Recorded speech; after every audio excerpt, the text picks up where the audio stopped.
just a few thoughts about the point of sale breakthrough that has been something of a generalized goal for the space. Is like it needs to become the common currency, it needs to become more universally accepted. People need to understand custodianship and how transaction fees work and how the competitive landscape lays out against the incumbent card use point of sale, right? The transaction fee based, the 2%, 3% of the price of what you pay for is the transaction fee model that you see on PayPal or with Visa or debit at the point of sale machines. Business owners all over the world need to pay these fees to have the point of sale. And of course, cryptocurrency forces those companies to be more competitive. And in the biggest picture sense, that's what I'm looking at is all of a sudden PayPal facilitates crypto to a certain extent in a custodial way, but to an extent, they know they need to compete. And like email money transfer with a debit card is become faster and cheaper. They waive the fees very often. They know they need to compete. And it seems like we've been on the precipice for a couple of years. People have been trying every angle, not unlike sperm trying to penetrate an egg, just a swarm. And well, something's going to break through. We know it. We all know it's just a matter of time. So, yeah.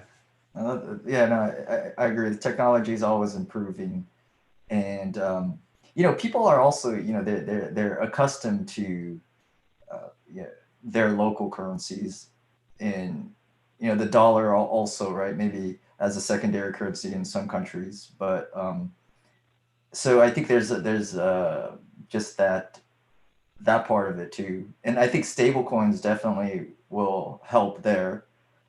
So all the stablecoin projects are, and that's why the regulators are actually starting to clamp down. There's some legislation Max just emailed or messaged me about, and so and it's in the crypto Twitter as well, where there's these legislators. I don't even know from where, but they're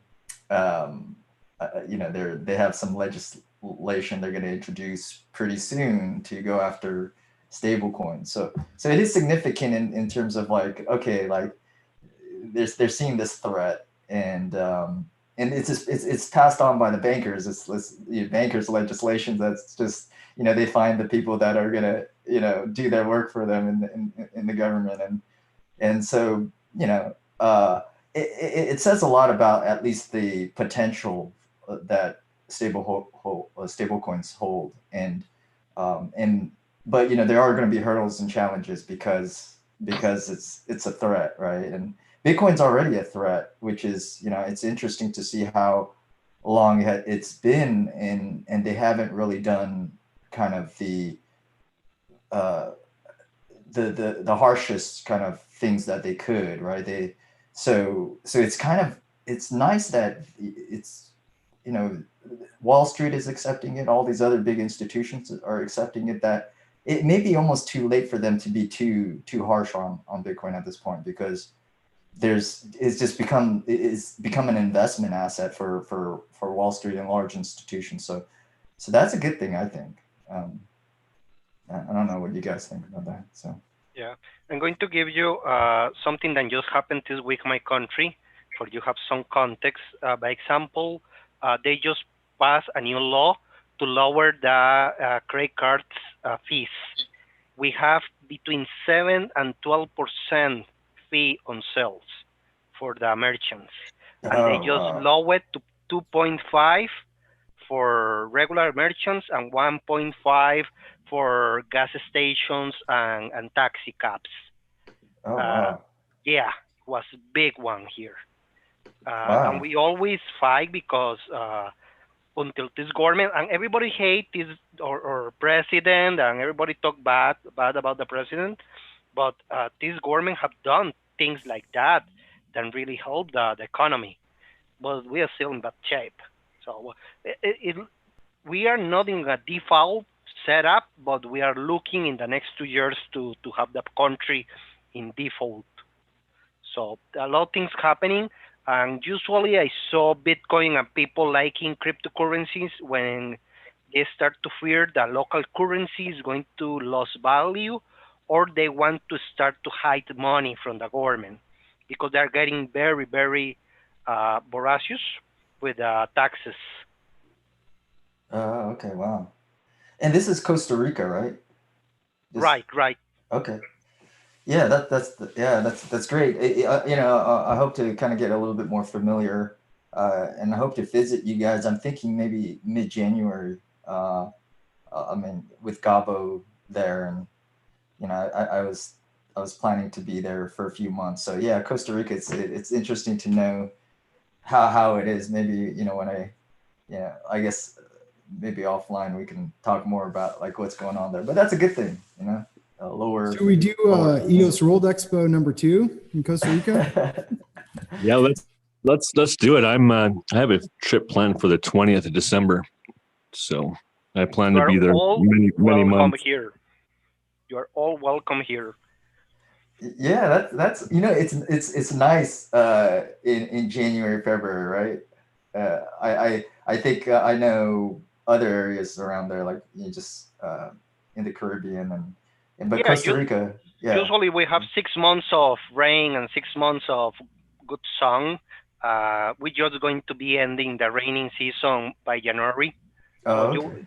It was raining today, but it's not big deal. It's just, well, for us, it's just regular rain.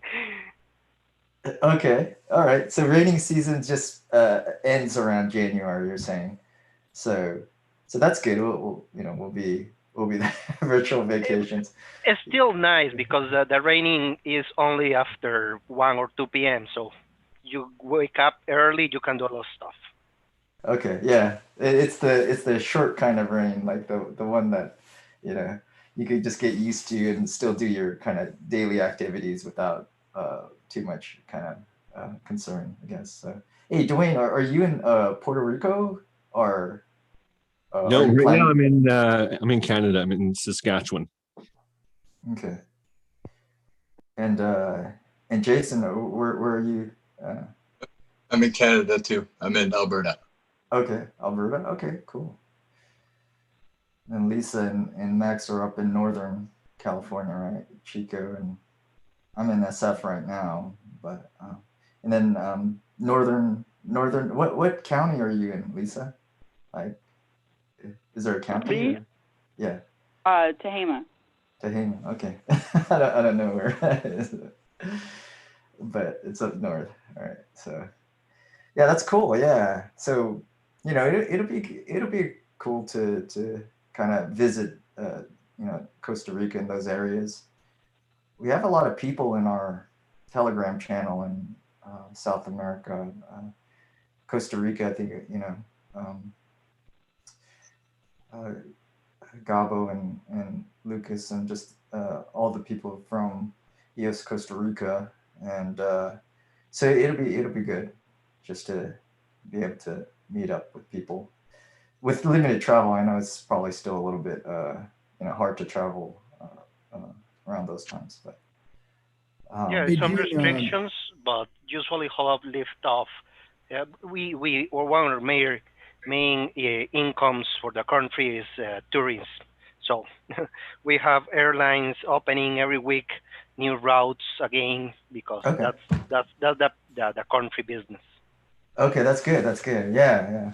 I was thinking about that too. All the countries that rely on tourism the most are unfortunately are hit the hardest, but they're more open, I think, than some of these other countries that don't rely on it. So it's actually good if because I think it is important to open up as soon as possible. And anyway, so at least I'm going to a place that's not going to be as restrictive, I guess, about things. So we'll see. Because I was looking at flights and all of that, and you go look at the airlines, see what kind of requirements they have, and certain airlines are they have different policies. So anyways, so it's going to be fascinating. So Vlad is here. Vlad. How's it going? Welcome. It's from Consortium. That's Vlad from Consortium. Yeah. Hey, Vlad. Yeah, June, I was just wondering what you think will be the outcome of that legislation if it passes. Like, I guess I'm mostly curious, like how it's going to affect crypto, how it's going to affect like the existing stable coins. Like, are they going to yeah, I don't know. I'm just curious what everyone thinks about it. It's something that I've been talking about for a while, how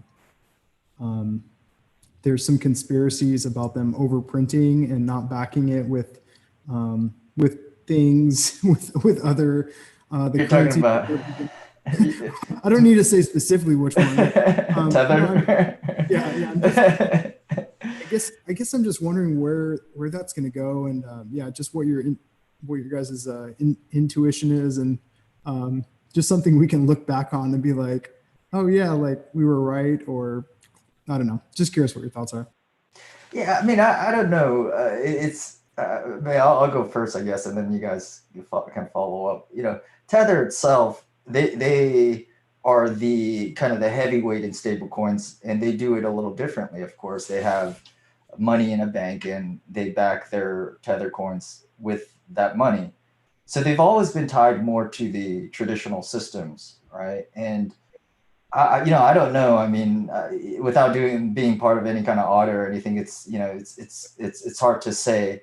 But they do make so much money. I sometimes feel like, okay, it still makes sense that they are accruing a lot of this capital. I mean, they make so much money. Any exchange, any top exchange, they're doing so well making money. I sometimes feel like, okay, yeah, there's always suspicion, but they did pay back when they got hacked. They paid everyone back through their kind of a system of creating these bonds that would essentially be used to pay people back, and they did that. So that was like, I remember I was interviewing Eric Voorhees back a couple of years ago, and I had negative things to say about Tether, and then he came back and told me, hey, they actually came through. They had a solution, non-government solution, where they paid the people who got hacked back, and and they didn't really have to do like the regular legal kind of process that you would normally see, and everyone was generally happy. So then I was like, okay, well, he made a good point. I was like, okay, I was negative about Tether, and now after that story, I'm like, okay, maybe I shouldn't be as skeptical. And so, now I feel like, they're generally, I'm pretty neutral. I mean, I think they're useful. So, but maybe I'm sidetracked here a little bit, but yeah, we'll see. They if there is a big event, and if there's, maybe if you're talking about conspiracy behind that, and if they go under or something like the biggest stable coin, there will naturally be pressure for regulation if that happens. So I'm hoping that they are above board with everything, because that would be like a big Mt. Gox type event that could trigger like the motivations for strict regulation. It'll affect those probably more so, USDC, Coinbase, stable coins, whether it's DAI or we're going to do something. I think you're going to have to design it in such a way that it's decentralized at the end of the day, right? And the more you are relying on traditional systems, the more risk you have for regulation. If you are able to decentralize, it just stresses the idea that you have to really be decentralized and not have like control, just have a community and people around the world really just controlling the system. Otherwise, I do think it's just like, yeah, you're not protecting yourself by like any central point of failure is ripe to be kind of gone after by governments and regulators. So that's how I see it. So it just makes it more sense to focus on these other systems rather than Tether or USDC or any of those systems. So yeah, that's my thoughts, I guess. So Yeah, but at the end of the day, we're using Tether with we want or we wouldn't want in the exchanges. So they're getting value because they're being using by people. Without the exchanges trust them, nobody will use it. Yeah. Yeah, it is. They also even, so I agree, exchanges are one of the biggest, I guess, they're the biggest support behind Tether. Businesses in general too. It's funny, if you look at the numbers, more people use Tether for transactions than Bitcoin. I mean, because you get the stability as well, right? That's the important part of one side of it, but it's also crypto. It's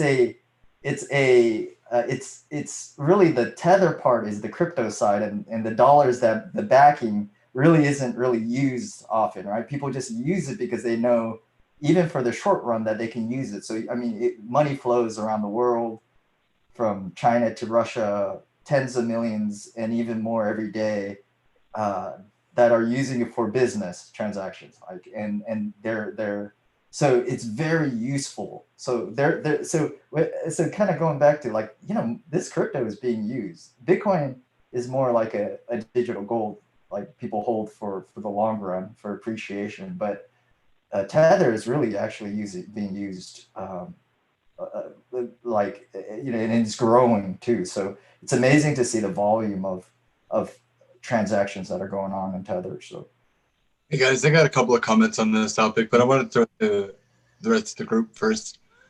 Sure. Before weighing in, but I'm just on the edge of my seat with a couple of thoughts on this one. Lisa, what do you think there? I'm not the best person. I don't have a lot of opinion about Bitcoin. I tend to ask June. Well, I'll tell you what I think about this topic.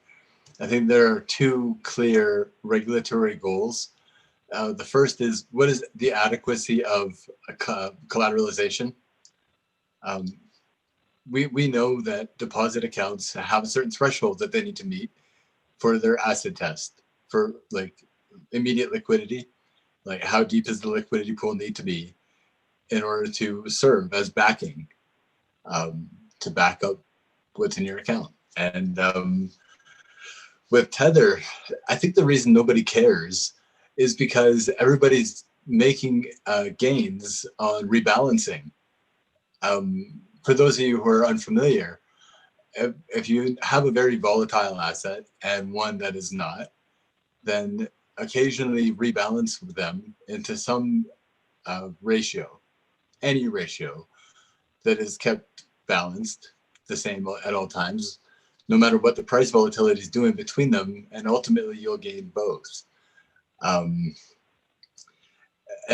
the fact that people can do that with Bitcoin, ride the volatility, find shelter in Tether on a downturn, and then get back into Bitcoin on the upturn.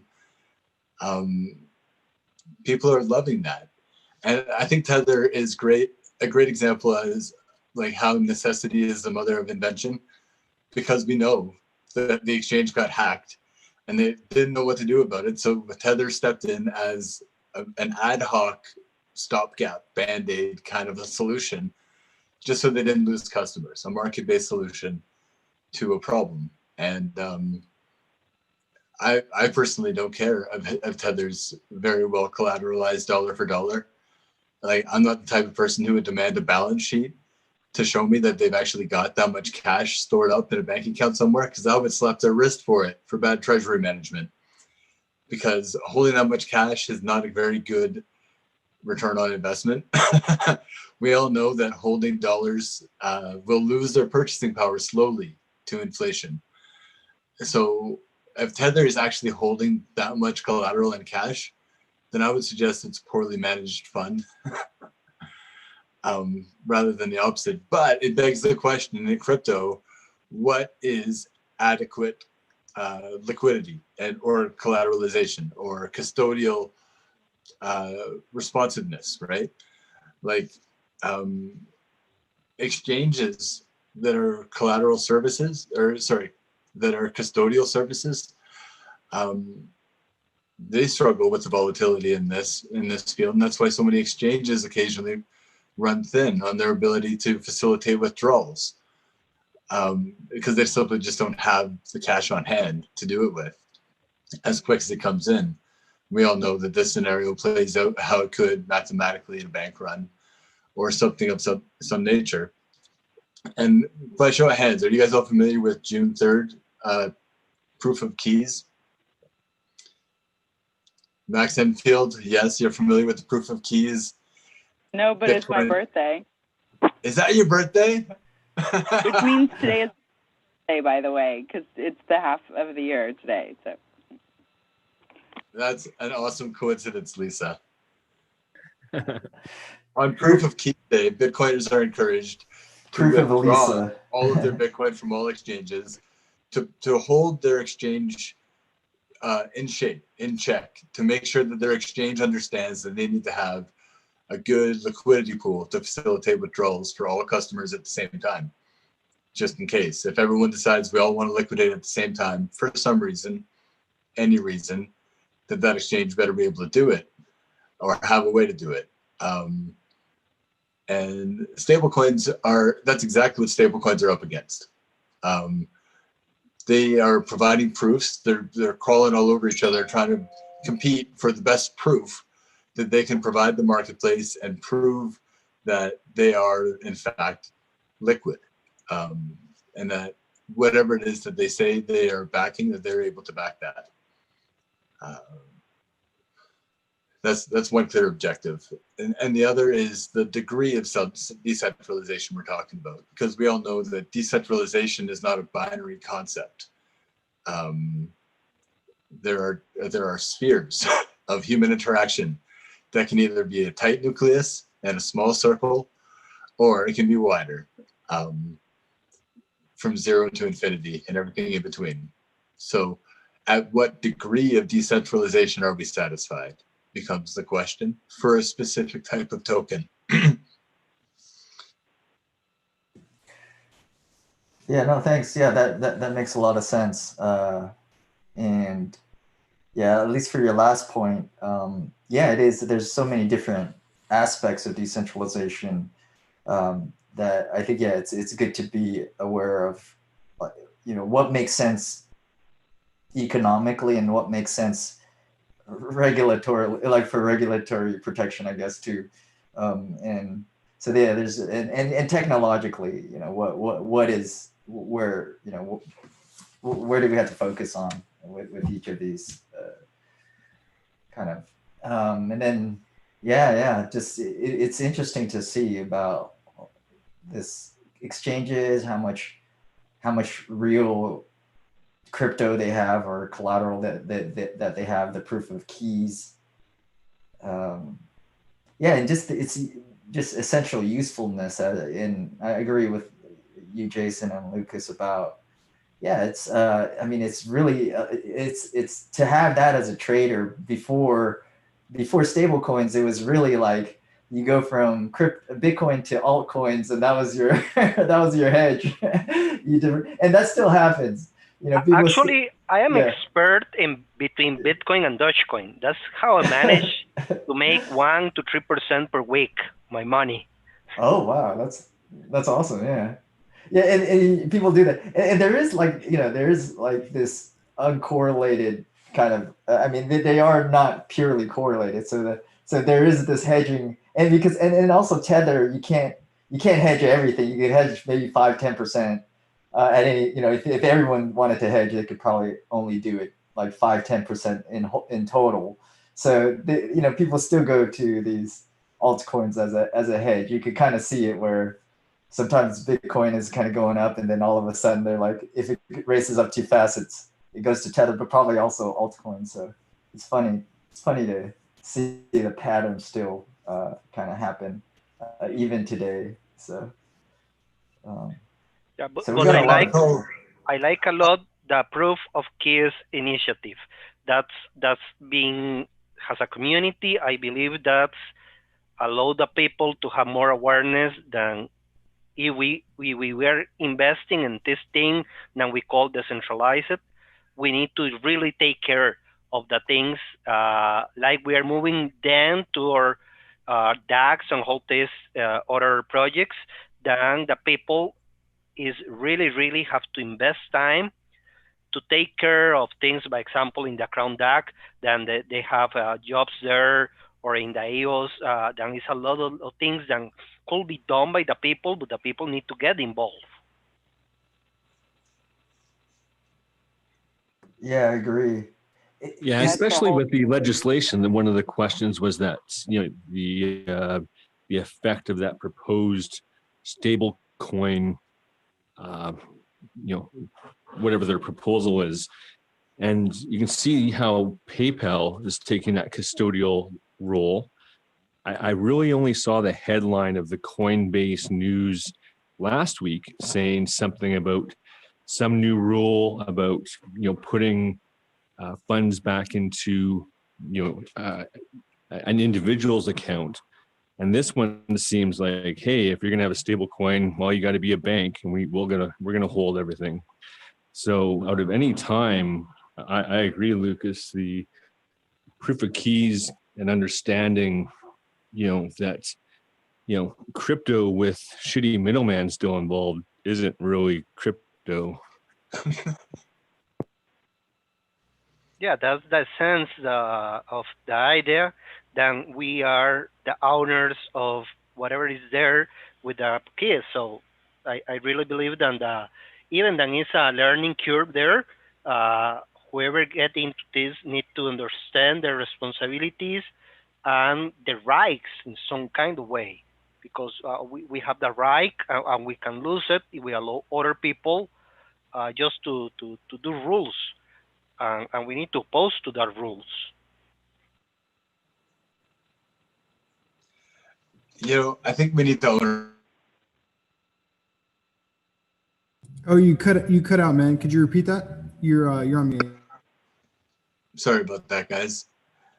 Yeah, you know, proof of keys is the perfect example of a very low overhead cost community participation thing that holds our institutions accountable.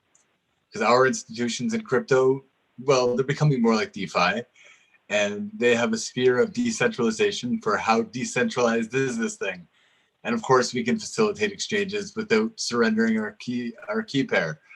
So we're doing that. Proof of keys will have served its purpose by the time that we're fully into DeFi. And I think that we're within reach of it. You know, people are already in it with both feet, and there's room for more. There's room.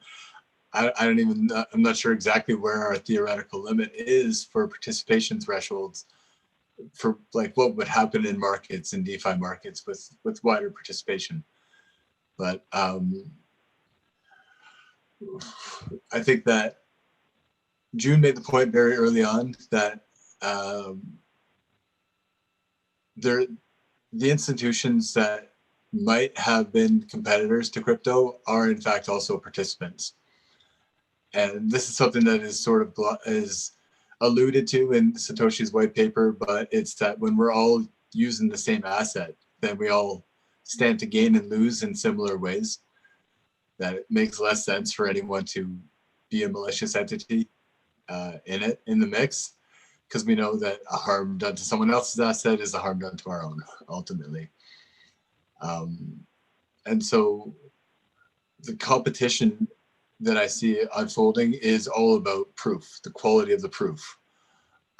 Cryptographic proofs are obviously an important part of transactions themselves, but there are lots of decentralized approach to proof.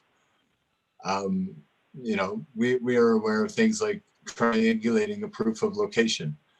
If you can get several devices to capture a similar space from different angles, they can be triangulated to be proven that that definitely happened and this video has not been altered, just for example. That same concept can apply to weighing scales and to location beacons and to personal identity, like proof of personhood. We have all these amazing, important tools that we need so that we can have a society that understands trust once again. Yeah, I'm agree with Did I that, cover? but let me put one word here. What we do with the whales in Bitcoin. They just come with a bunch of money and buy and sell and destroy everything. I don't have an answer for that.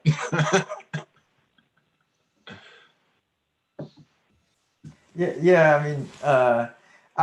I mean, I'm not as concerned about the whales. I assume that it's the same thing where, you know, it's an asset. It's the proof of stake part of Bitcoin. If they do anything too malicious, then it destroys the value that they have. And the same thing with, you know, and this is more evident with proof of stake systems, especially delegated proof of stake systems, where really there's you know, it's kind of proof of stake systems. There's different schools of thought where, you know, the stake is, you know, in some systems are the collateral. In EOS, we don't actually you know, have any of that collateral at stake as some systems do. We really honor, we're really we're basing our kind of I guess support for this concept based on the value of the actual just that the tokens, or the potential devaluation of the tokens if there is malicious activity or bad behavior. So really, I think even that, where people might think, oh, it's not as strong as other systems that actually put collateral, like actual stake, that's kind of locked up, that in EOS or in other delegated proof of stake systems, you're really relying on the value of the tokens, and knowing that if there is something malicious or if there's bad behavior, that those tokens will go down in value, so that there's a natural economic incentive to behave properly. And I think, you know, and that it seems to make sense to me. That's why I like delegated proof of stake. I think other systems, you know, with actual collateral, stake as collateral, is also they're good systems too. You can actually, you know, identify like exactly how much is you know, being staked that could potentially be lost if, you know, the nodes do not behave properly. So I mean, there's different you know, I guess I'm going to agree to disagree. Okay. Because okay. in a theoretical scenario, I read a little bit about what happened with Argentina and all the vulture funds that come to Argentina to destroy their economy, and that the same kind of people that they don't care about something with value is out there. So, by example, I always been thinking, well, what happened if somebody come with $100 million, buy EOS, and they dump the price, and they buy another $200 million in a lower price. So they're gaining. They're not losing. They're still gaining because they're we call it the wealth. I don't know if they have another word, but that's happening. The pump and dump schemes are happening in the crypto because it's something that the people love to do. The people love to gamble with the value, and because of this gamble, and it's also addiction. The people is doing the bad stuff, than make harm, make the value, make loss of the value for every crypto, just because they're playing a game for them. So at the end of the day, we may be looking more ideological things like in Telos. We love more Telos than EOS because of the of what is behind. But at the end of the day, it's still a coin with a value, and the people can play with it. Yeah. Yeah, I was just gonna say, just really quick. Yeah, it seems like even with crypto, the rich still get richer. And the question I've had from a lot of friends, like, isn't this just a system that, like, you know, like people get in early, and the more they put in, the richer they'll get on the other side. And I like that you brought up Telos, because they restricted their airdrop to a certain amount. I can't remember exactly. You can only get like 30,000 up to 30,000 telos or something. There was some number weight restricted, but I also think if you don't give like an excess to those wealthier individuals, then they may not speculate in there. They may not build on that network. And so it's almost like you want to give them a little excess to take some risks with it, or to, so I don't know what the solution is, but it's definitely, even with these recent DeFi projects, like if you put in a ton of money early on, like you're going to be set on some of them, and you'll make, you're basically selling someone else your bags that's coming in after you. And I think that's just one of my personal problems with crypto is that, when you're having these, the value just based on the speculative value, like, oh, I know other people are going to buy this, so I'm going to buy it. Like if that's the only objective, then the system is super fucked. So I think I'm looking forward to the day where that value is based on usability and engagement, and more of these community tokens. You're like, oh yeah, like I need this NFT, or I need to buy this crypto to use this product, and I can earn these things in the game, so I think we have a ways to go before those have more engagement. But I see that being a reality. I don't know when, but one day. Yeah, we can build it. Even if we found the solutions, we can do it. That's the point of whole take crypto. Whatever we think, if nobody else is doing, we can do it. So that's the lovely part of this. But still, the problem is out there. A lot of people is getting scammed by either I don't know if you call this in your country the forex people, hold these pyramid schemes to get people into exchanges. At the end of the day, that exchange are just fake. So it's sad that the people want to get into these things, playing with money in markets, but at the end of the day, they get scammed. So they run away, and in 5-10 years, they're going to say scam, Bitcoin is scam, EOS is scam, because they only saw what happened to them, and that's their true. And it's very hard if you come to somebody and you say, hey, I have Bitcoin, and they just say, hey, that's a scam. So it's hard because it's hold this cloud over hold these topics about the money, even the same money, even the dollars. The money is bad. So a lot of people have this mindset that money is bad, value is bad, wealth is bad, and sometimes it's not bad. Is as Max says, we work and we get something about that, and we store that in something, in a coin, in a value, in gold, in Bitcoin.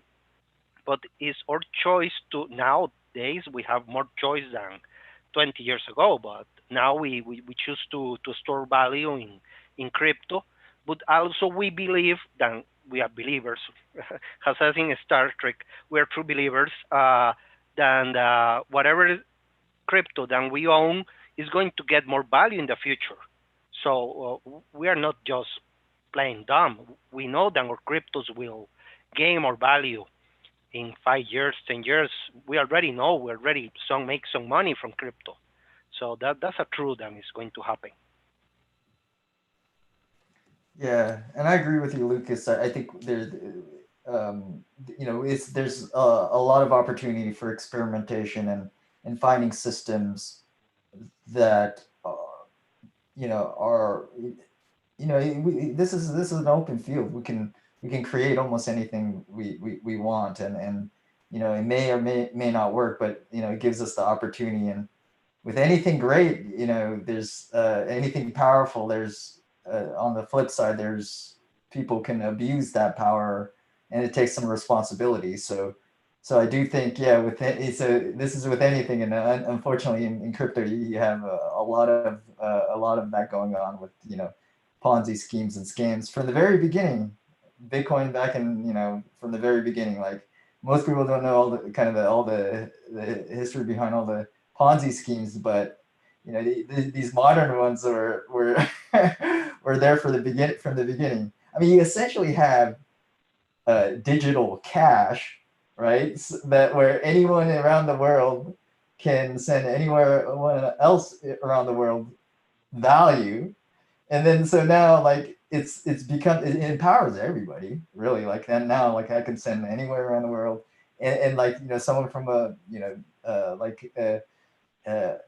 you know, they have access now to a financial system that they never had before, and you can do that for good or bad, right? Like, you know, all the, you know, you have a lot of malware and you know, crypto malware where people are making a lot of money. They're very good at technology. You create something where they lock up your computer, and the only way to unlock it is if you pay them crypto, and they could be in all, you know, the opposite side of the world, but they feel the power, you know, but they're unfortunately doing it for the wrong thing. You know, on the flip side, you now can raise money if you have an idea from anywhere around the world, and you know, have honest intentions about building something great, and be supported for the first time, right? So that's the positive side of it. So it's so I think it's that comes to, that's beyond the technologies. It's up to the people to pretty much embrace the responsibility and the power, and do something, you know, good with it, right? So I have a comment on this as well for what to do about the whales. Mhm. Again, I feel like, Lisa, do you have a comment to make before I do? I might answer your answer. No, I'm thinking about community, but I'll save that for after we get through the financial side. Well, I draw a distinction between capitalism and socialism based on they identified what their priority is for their sound society, for their sound banking system. Socialists think that if you just take care of people and community and everyone, no one goes bankrupt, that they'll balance out their money and the money system will become sound because the people are well taken care of. Capitalists think that if you create hard cash and take care of the money, make it all balance. Sorry, my porch light went out. If you take care of the money first, then the people will sort themselves out and society will be healthy. And honestly, like, the debate is going to be endless because both are meritorious. Either system will work, taken to its logical conclusion.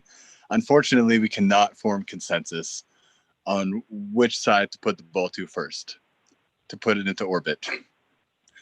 And I draw a distinction between capitalism and free market thinking. And I use the term free market thinking rather than capitalism because it's less of a trigger word. And in free market thinking, the idea of money would be as an exchange medium between commodities, like a trade of, I have a commodity, I want to trade it for that other one, and we use cash in between us to facilitate that trade. The issue with capitalism is it reverses the order. Instead of commodity, money in the middle, and then commodity on the other side of that transaction, the opposite occurs, where you have capital and then a commodity in the middle, and then more capital on the other side, where the whole point of having money is just to corner some commodity and try to mark it up and pump it. And I think that's the big picture problem with whales. I'd like to answer your question. What are we going to do about whales? Well, we have an intergenerational education failure. It's nobody's fault, but it's everybody's problem. My porch light time's out. I'm going back inside soon. I'm just sorry. It's nobody's fault, but it's everybody's problem that we have an intergenerational education failure, and that the average person, even the educated people in our society, are not clear on what's going on in our economy and why it's sputtering and why it doesn't work and all that stuff. And the order of operations of capital first and then commodity to appreciate to further capital is the problem, in my opinion. It's the problem with Bitcoin. Like, if the only thing I care about Bitcoin for is how many Canadian dollars I need to spend to get one so that I can get more Canadian dollars tomorrow, then I've completely forgotten what the point of Bitcoin is. And that's true of any commodity. For speculative investors in the world who do that with any commodity, with whether it's gold or grain or oil or anything, if the only thing they see in that asset is how much they can corner a market on it for tomorrow, then I would suggest they're taking the wrong attitude to that market. So we need to educate the whales. What to do about the whales? We need to educate them, and understand that it's a bunch of people that are already educated and they feel educated enough, and their success is their only resume they need to say, like, look, obviously what I'm doing works because look at all the resources I've accumulated. Therefore, I must be the successful one here. I must be the educated one. If they don't understand how they're contributing to the problem of failing economy, then we need to educate them. Yeah, well, 2 points. I live in a country in Latin America, and you can say we're in the middle between socialism and capitalism. We're more socialists because we have universal healthcare. So we look like communists for some people, actually. But yes, everybody wants to have the wealth that Jeff Bezos have, but nobody wants to do the job that Jeff Bezos does. And a lot of people doesn't sit to read what is the work that have to be done to somebody get that well. Actually, I believe that well of Jeff Bezos is too much, but that's going to be to United States society to decide if they're going to tax him or cut him some part of his money. But everybody wants, I believe in the socialism, then everybody needs to have their basic things covered: house, food, and education. That's what we believe here. And some people look that like that is something bad. And as I grow here, we believe that's good. But we also believe that the people can make an idea and make a lot of money of that idea and have employees. But again, in our country, because we have universal healthcare, it's so expensive to have an employee that usually you hear that the companies get out of the country because it's so expensive. So at the end of the day, we cannot decide if we want to keep being socialism and taking care of the poor people and everybody else, or we want to join the capitalism strain and be full free market. We don't have free market here. Actually, we just lost a dairy company, a Mexican dairy company. They just get out of the country because the local dairy company is too big. It's like a monopoly. So that kind of things, when the people talk about socialism and capitalism, it's so hard because everyone have a reality in their society, as Mr. Jason says. Every society will have their ways, and it is not going to work everywhere because of the people and the education. Same with the wealth.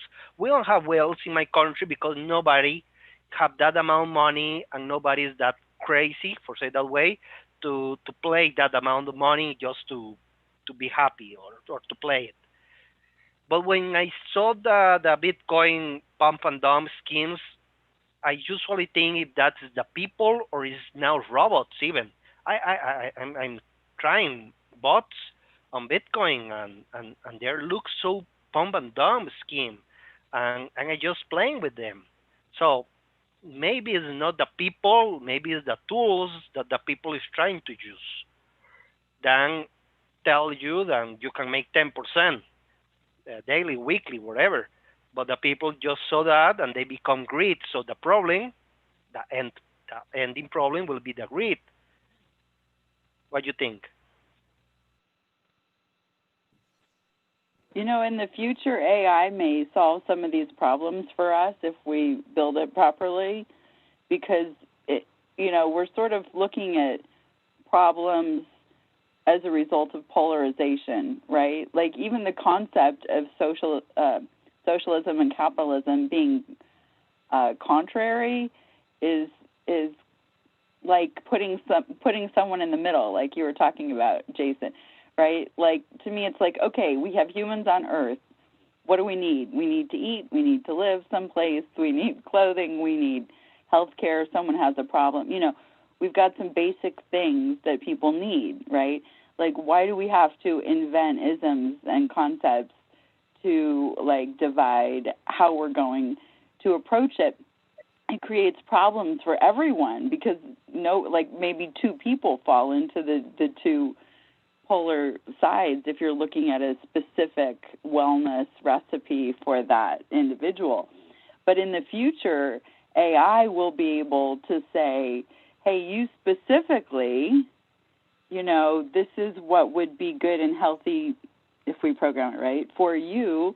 And, you know, here's some investment strategies, here's some business opportunities, et cetera. Because I think if any of us were sitting here and said, okay, should someone's basic needs be covered on Earth? Like, it has to be through some pretty warped programming if you say no, right?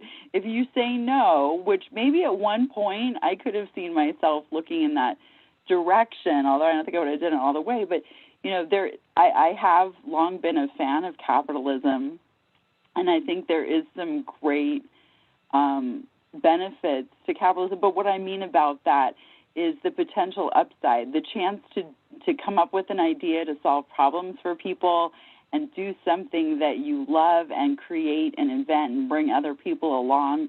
You know, that's really cool. That is a good thing, and that's a thing that can give upside to people. But that shouldn't be a discussion of should we not be able to eat, should we not have a place to live. Those are not contrary. So, you know, that having more than 2 or 3 or 5 or 10, you know, versions, flavors of these concepts, you know, of having a benevolent AI that will say, hey, you might want to try this, you might want to try that, you know, the future of recommendation engines, that might solve some of these problems. But for now, I think we should be careful of those things and learn from each other. If you have a whale, you know, in traditionally, if someone has a lot of resources, they've done something really well. They don't know everything about everything, but whatever it was that brought them that was they did well. And if you can learn from them, you might want to do something different, or you might want to evolve from that, or you might want to copy that. But at least that learning gives you, whoever that is, that opportunity, that chance to do one of those things instead of not do those things and just do the things that we've already, you know, known.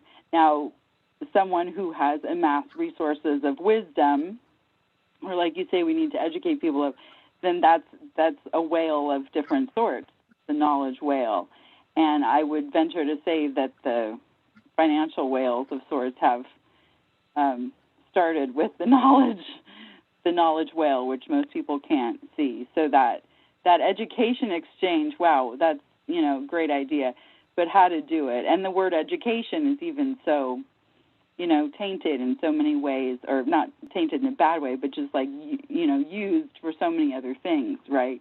We almost need different language.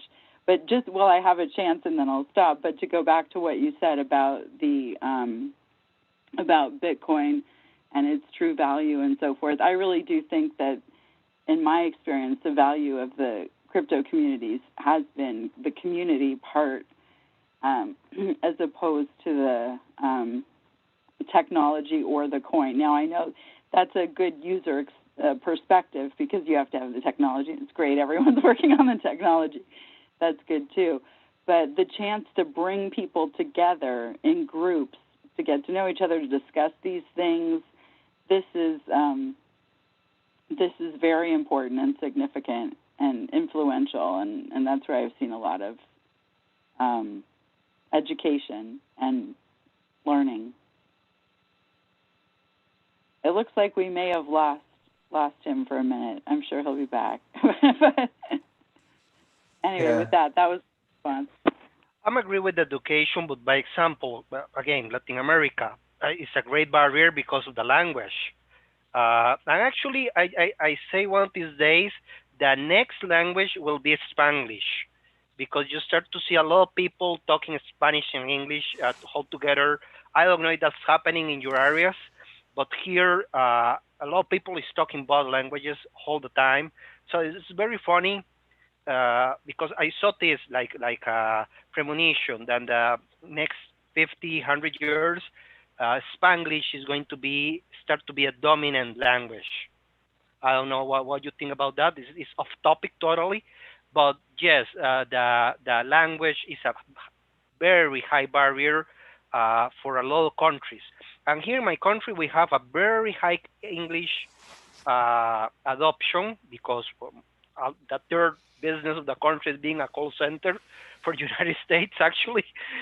But the other countries around us that have a lot of problems, Nicaragua, Salvador, they just get hit by 2 hurricanes the last month together, Cat 5 and Cat 4, and they're in very bad shape. But also we have local Central American or local area banks and systems that allow to get money flow into these countries to help them. But at the end of the day, the money never gets to the people. Even here, we have very good programs for building homes for people that lost homes because of natural disasters.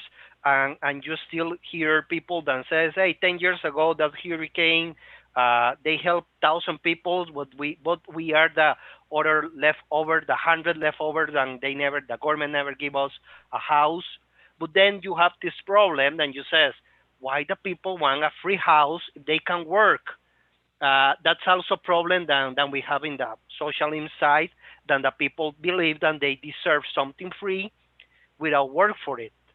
And then you say, how you say, AI have to come, in this case, people come and check if they really deserve to have a house, or they really deserve to have this help from the government. So it's a lot of topics that when you put in black and white, it's impossible to make a decisions. You have to weigh all the variables, all the decisions. Some people cannot study because they have disabilities.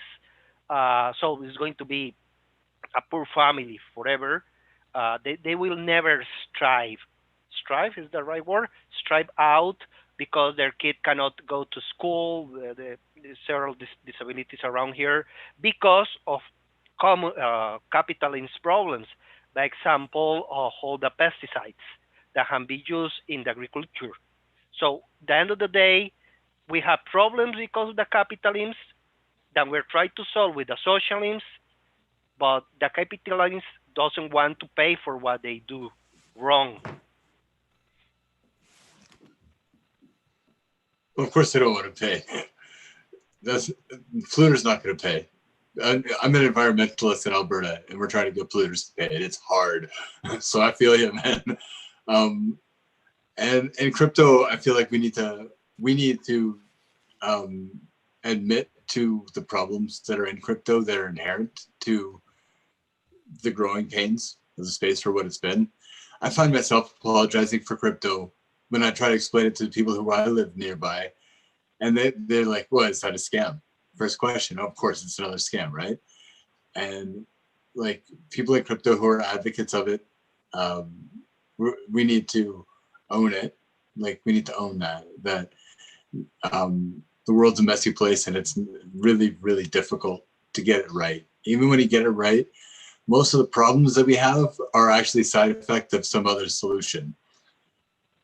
Like all the isms. I'm sorry for dropping the isms and steering the conversation that way, but all those isms that we got, they all used to be solutions, and now they're all problems. And that's the idea of appropriate technology is one that looks at side effects and evaluates. That's like any idea that a person has for what are we going to do about this or that, evaluated by the harmfulness of potential side effects. And if you think that it can help to a degree that is more than zero and that all possible side effects are tolerable, go for it. Experiment. I read the article that they call this the Cobra effect, when the incentives to solve the problems make worse the problem. That's like, isn't that the worst thing? You think you're doing something to help and you make it worse. That's one of those frustrations of life that I think many people have experienced to some degree. Sorry to interrupt. I was just going to say that may be more a symptom or effect of evolution in real time than of ignorance or inadequacy in decision making. Because if you look back not too long ago, like decisions or solutions, as you said, that were proposed were more binary or more simplistic. There were a lot fewer people not that long ago on the planet. There were fewer people in decision making of sorts of things. It was perhaps even more decentralized in some ways until it got centralized, right? So as we came up with those few options, right? Maybe it was socialism, capitalism, or things that came out into the public knowledge through media and so forth. Over time, maybe there's subtleties. Maybe there's some of this, some of that. Maybe you don't have to destroy what you have to add in wisdom that you learn from others. And it starts getting more complex, and it may feel like there's less control, right?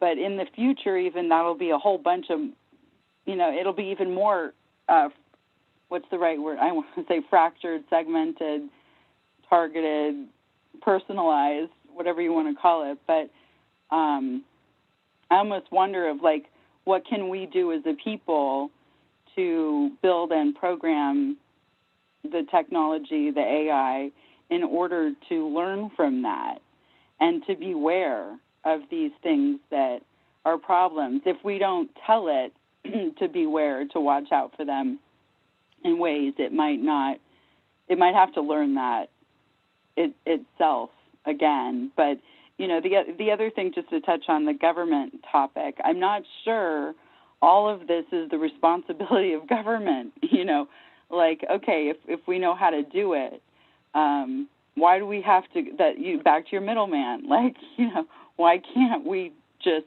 buy people houses? Maybe some people have to get together and maybe it doesn't always work out great and, things like that. But some of it can be example. And to touch on the crypto thing about how people don't, we have to defend crypto in various ways. I think part of it is the name.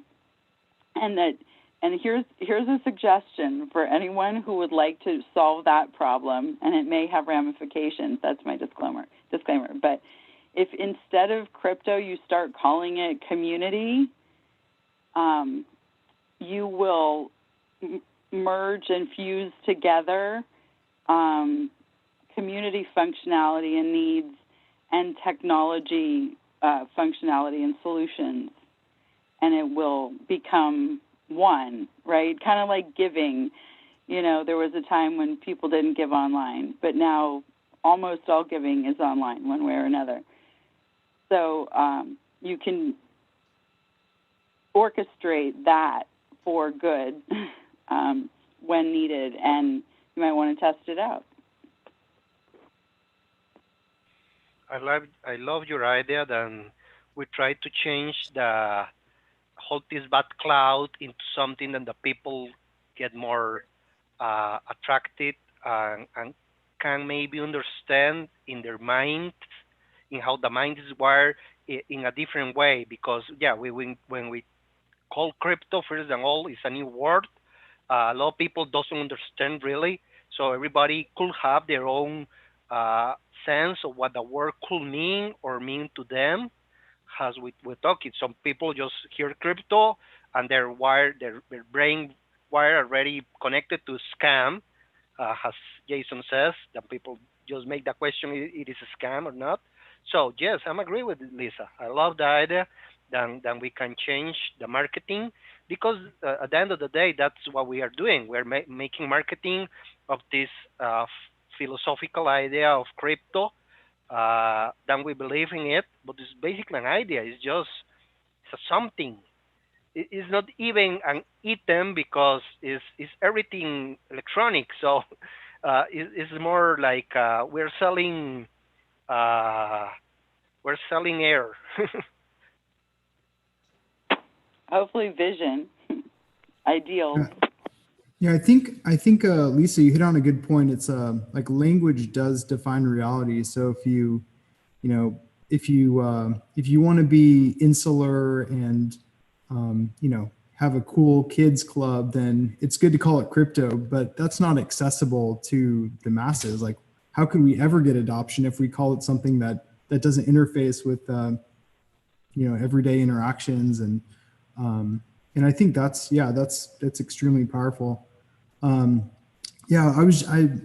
everyone's talking, I keep thinking about, like, how do you, what do we do about these whales? And I keep thinking, giving them some like perverse incentives to convert their funds into some like, community account. Like, hey, when you're not going to live forever. You may think you will if you have $100 million in Bitcoin, but you're going to need to do something with it. And I think about getting people to think about their futures and how it's going to affect their family, and giving them incentives to tie that up in some type of some DAC model or something they believe is really valuable. I suspect the dollar is not going to be around forever, and a lot of Bitcoin people are looking for ways to deploy that capital and use it.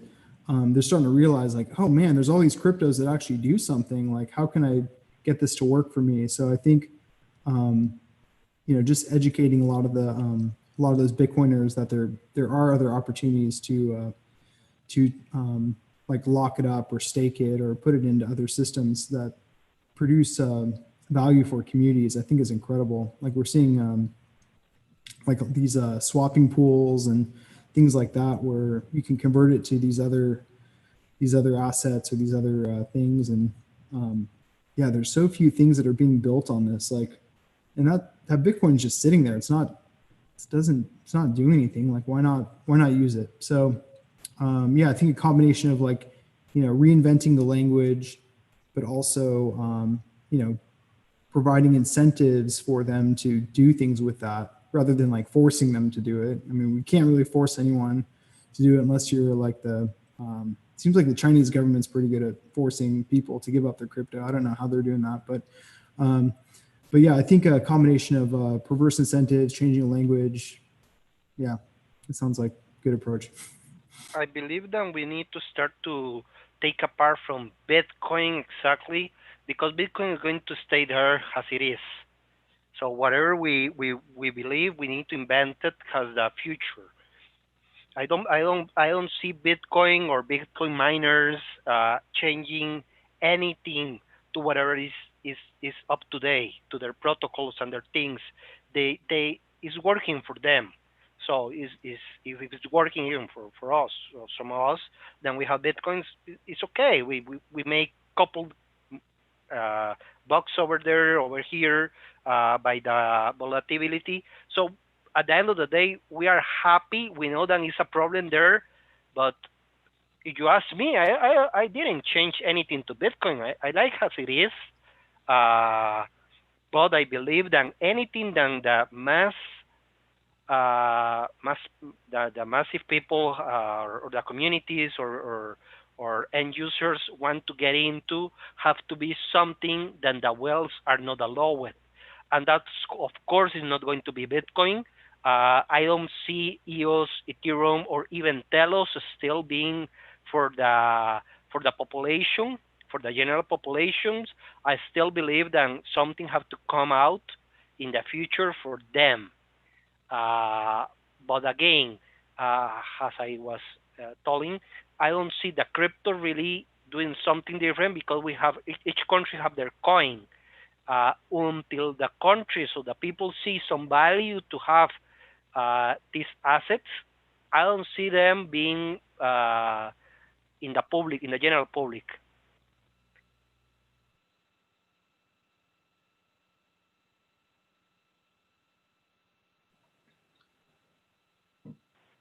Hey, no one's stopping Bitcoin, and no one's stopping gold or the yuan or any currency.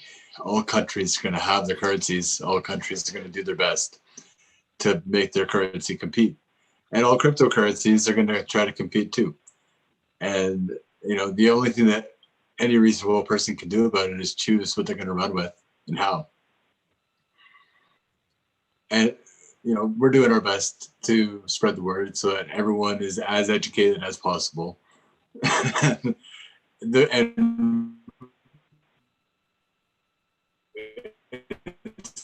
like, I went through the system as everybody else. It's not my fault. Comprehensive understanding that helps us navigate everything we need to navigate right now. We just do the best we can. And I was convinced once that one of the leading causes of poverty in the world is confiscation of property. And that to the extent where you see poverty in culture-wide patterns, it can almost always be attributed at somewhere in the order of events that there was an unfair confiscation, an unfair claim on the commons and on people's property. And that we know that Bitcoin is a particularly difficult thing to confiscate. In fact, we know that's true of key pairs. That's not just true of Bitcoin. We know that that's true of key pairs and seed phrases and passwords. And that's, I think, an important characteristic to stay focused on in what we're doing here, no matter what we're building. That that's why this is an answer to poverty. Almost any way that it spins. Any way it spins out, it is a solution to poverty. Having something that's so difficult to confiscate.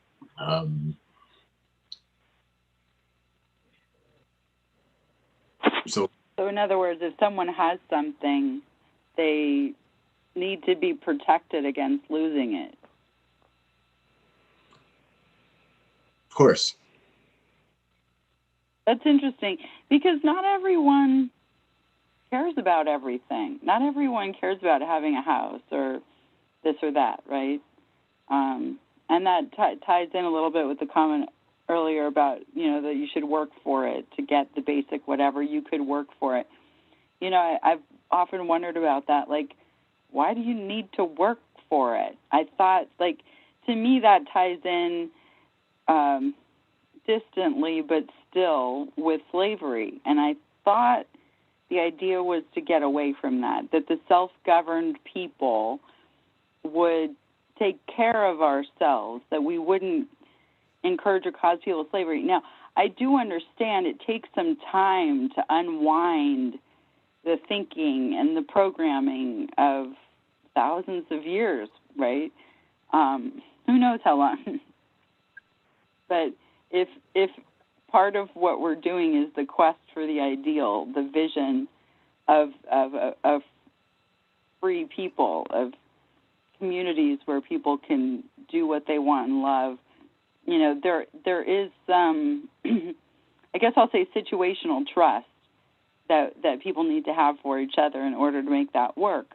In other words, we need to consider that maybe not everyone wants to run and manage a household or a house and or a property. And yet, at the same time, a person should have the ability and right to live somewhere just because they're here on Earth, you know. And how are we going to make sure that that's all okay, you know? And I think we will look to technology to help us solve these problems, but we have to start with the concept. That'll, you know, you can't, you need to figure out what you want to automate before you automate it. Even more important, right, with AI, what are the problems we're trying to solve? But I would like, you know, we are, you know, in the future, we are the few people, right? And so maybe part of our job is to do these things and think these things through, like we are here through this event of, you know, what really is that vision, articulate that in vision, say it is important that people have what they need, but that they also have the opportunity, if they're inclined, you know, to participate in finance, to have these DeFi opportunities that we're talking about, among others, and if they want to build communities, to have the opportunity to do that, or if they like to write newsletters or whatever it is, right? But I do believe that in that environment over time, people will create great things for each other. But it's helpful to give people permission that we can do that. You know, that's really, to me, I don't know, everyone has a different opinion maybe, but to me that's what crypto is about, is you can have a vision of building a better future, better experiences for people on Earth. And we see it. We see in the KROWN group people all over the world benefiting from, you know, and sometimes someone will come in and you'll see them like trying to be two people. It's like, you don't have to do that. Just ask for some. Oh, okay. Well, you know, it takes a while for people to realize it's okay to be a different way, but we can show them that, and maybe in the future the people and the technology will make those options even more relevant. I believe there's always going to be somebody trying to take advantage.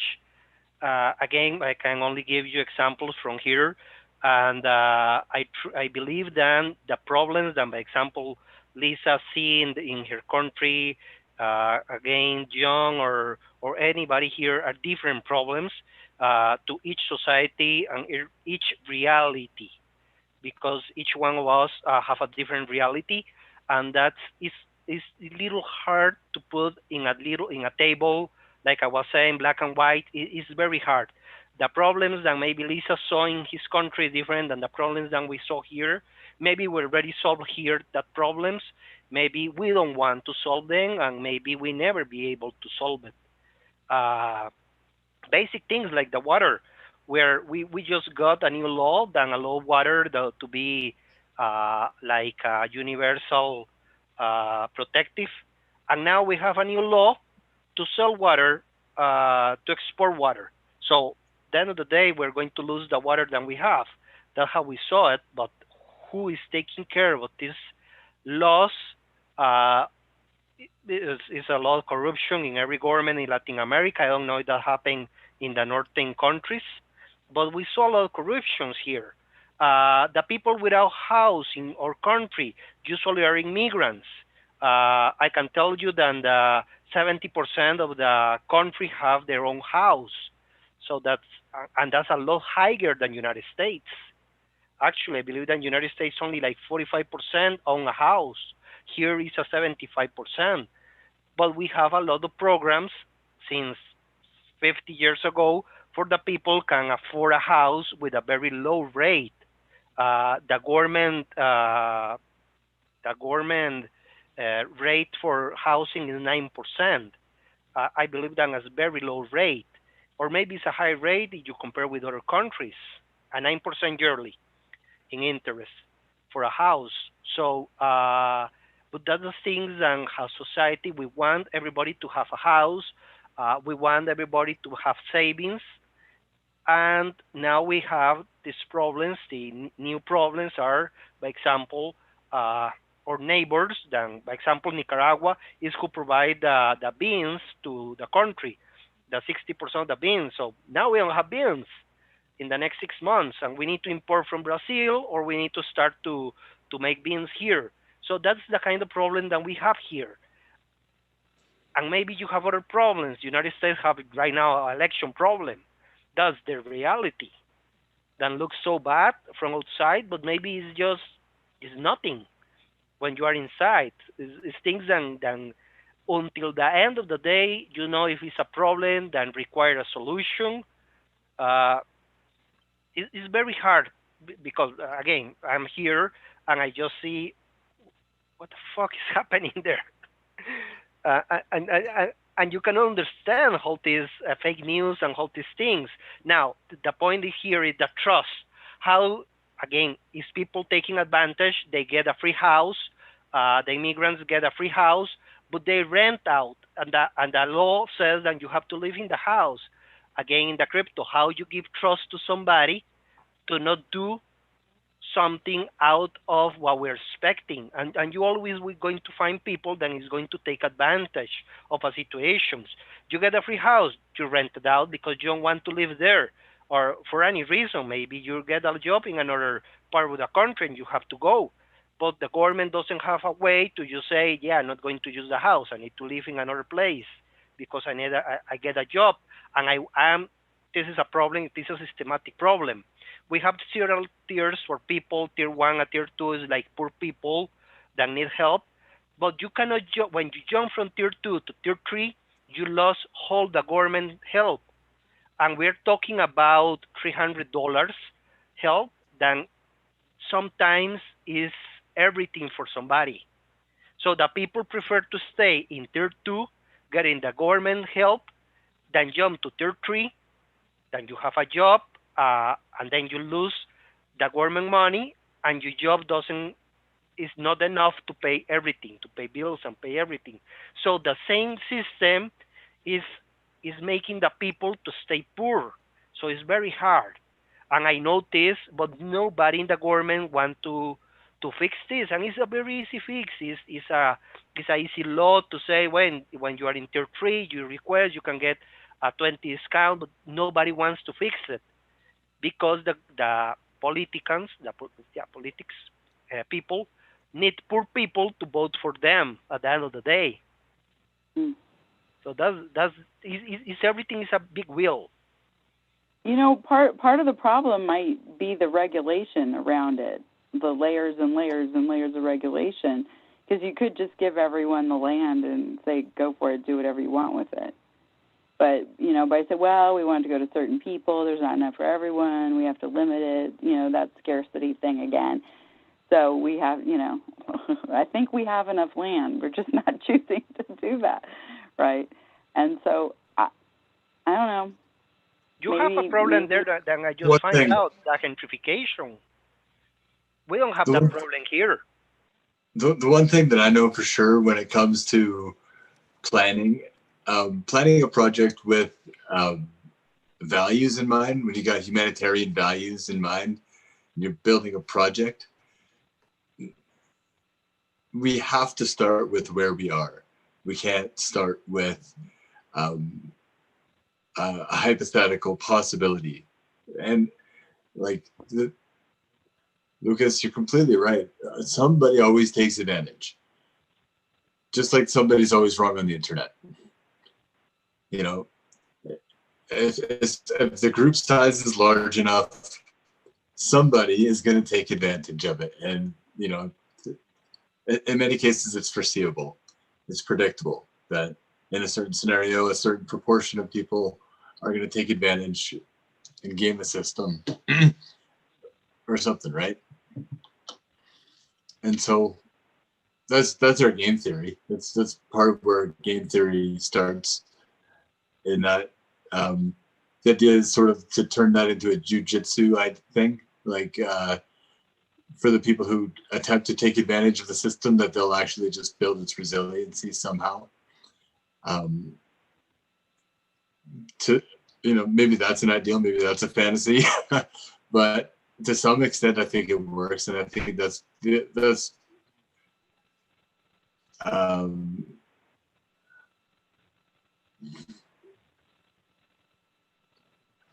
I've tried to string together the concepts that have been introduced all through this conversation about trust and economy and trade and freedom and et cetera, right? Like the discussion about how to educate and navigate within where we're at with fintech. People do try to create artificial scarcity in order to, you know, be a marketer, to be a distributor, a retailer, They call it, I'm using air quotes because this is sarcastic, to serve a market, which could just as easily be read as to exploit a market, right? To exploit a need. People need all the stuff that we get from markets, including money as a technology. And let's just try to simplify the conversation to like money as a technology, because even just that is a pretty big umbrella. And the dollar bill has characteristics that are difficult to replicate. People joke that they just turned on the printing press, but if you've ever seen it, it's not just a printing press, okay? Like the anti-counterfeiting technologies that are built into the dollar bills that get circulated, that's a real thing. But cryptocurrency does the same thing better and cheaper at lower marginal cost or variable cost. To make systems of banks work with centralized banks and royal mints, etc. That's got a lot of overhead costs. It's very expensive, and at very best, it's imperfect on being able to prevent counterfeiting. And I think that's a major element of what we do in our space with alternative currencies, is that, you know, on level playing field, technology for technology, it's more difficult to counterfeit EOS than it is to counterfeit any other national currency. And its overhead costs of doing that are much lower. So it's like, sure, people try to take advantage of one system or another, and that's true no matter which technology we use. And it's actually probably the same type of modality of certain participants. The ones who will take advantage of a situation in crypto are similar, if not running parallel, or one and the same, with people who will take advantage of situations in other markets. Yeah, I was kind of wondering, what are your guys' thoughts on, I mean, there's like artificial scarcity and scarcity, but in crypto, I mean, we have definitive scarcity, or definitive levels of scarcity for some of these tokens. Yeah, I mean, I guess I'm just wondering, like, you know, we have so many commodities that are definitely artificially scarce. And you even see that with like property. Like in some cities, there's like more houses than homeless people. You're like, how is that even possible? And I guess, I don't know, I guess I'm just curious what your thoughts are on if, you know, cryptocurrency can solve any of these traditional problems relating to this artificial scarcity problem. If only through the pressure of competition. That was a quick answer. I'll throw it to the group because I'm going up for another smoke. I like that answer. Yeah, I was thinking the same. Yeah, I truly believe that anything that have scarcity could be changed overnight. By example, the group that is running Bitcoin could just say tomorrow, oh yeah, we believe that for any reason that they have, we want to change from 21 billion Bitcoins to 202 billion, whatever number they come out, and just happen. And whatever value that the Bitcoin have could get down or up is just a gain for some people. And if the wrong people get into the positions where they can have power, they can do things like this that I just told you. Even or we can set up as a group right now and say, yeah, we're going to change Bitcoin value, Bitcoin scarcity from 21 to 82 because we want, and we make the next 2 or 5 years our goal to make that happen.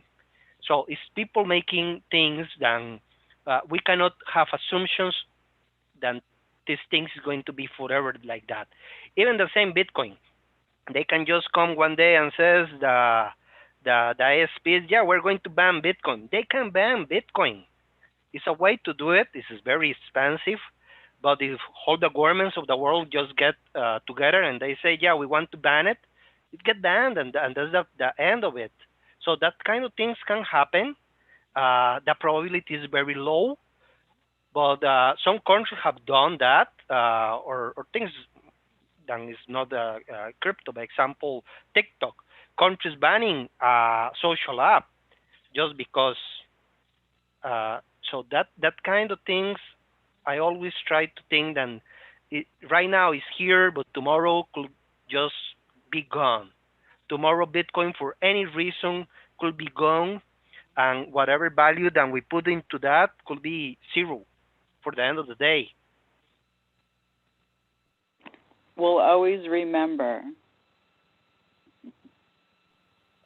For scarcity, I would actually counter that just to say that it's not too difficult to snapshot the last setting that had consensus, whatever the Bitcoin readout was, like the state of the ledger was at its last block height, just to start there and pick it back up. I understand that to be an important resiliency characteristic of Bitcoin. In the worst of the worst case scenarios, no matter how successful an attack may be, it can restart and maybe miss a day of transactions. Is that not true? Sorry, was I not correct in saying that that's a possibility? Yeah, you agree, but if the ISPs block the ports or block the protocol, you cannot do it again. Basically, they can really, if you want to be very technical, the governments can really stop cryptocurrencies if they know how to do it. Thank God they don't know, and thank God for internet freedom, but we still, that's part of the, when the people say about scarcity, I always think that can happen for any reason. You know, I would say they probably know everything, and as much as anyone could, especially collectively. However, I think if you stop the one, you'd start getting thousands and thousands and thousands using that snapshot, and you'd have like this incredible sea of other, you know, representative tokens that show up in all different ways in life, not just through finance. Like it would literally create, it would unleash the beast, so to speak. It would, you know, make it so much more of a problem for the government. I doubt that they would do it. I would think more likely they'd be working on how to achieve their goals through those new technologies, just like they do with all other types of technologies, you know, scientific technologies and so forth. But again, I don't think we have to rely on governments to say, do or don't about some of these things, because they're not all in direct competition. They're not all, you know, they're not violating laws. So if someone does choose to, you know, if a government chooses to block or get rid of it, it's a temporary hold. It's, you know, I doubt if that could be permanent. You know, by the way, Dwayne, you wanted to say something about scarcity. I didn't want to cut you off.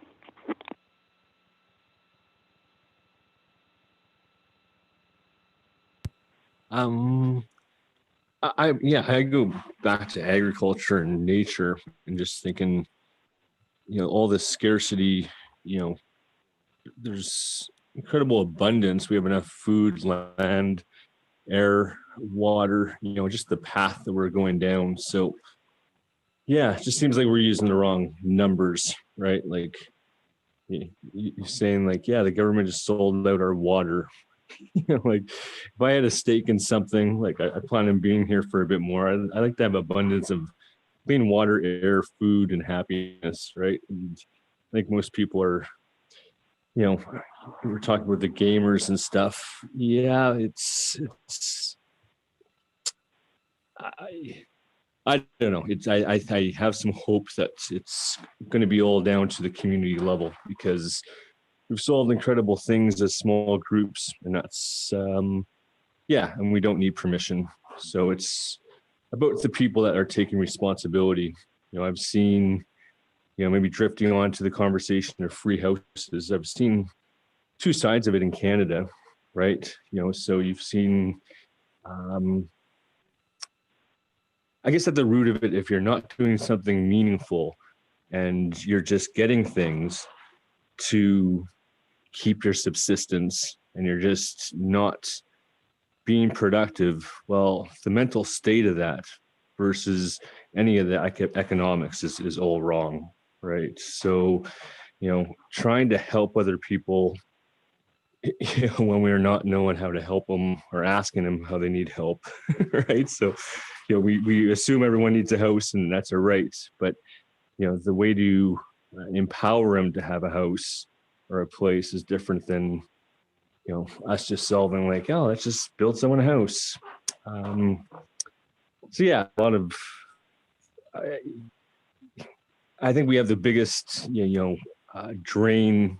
You talk about whales worldwide now. You just had all the whales in the world take over and just game the system by depreciating everything and printing as much money as possible and taking over as much more property than's ever been taken over. So, how many people worldwide have to sign something or stand up to say, yeah, enough is enough.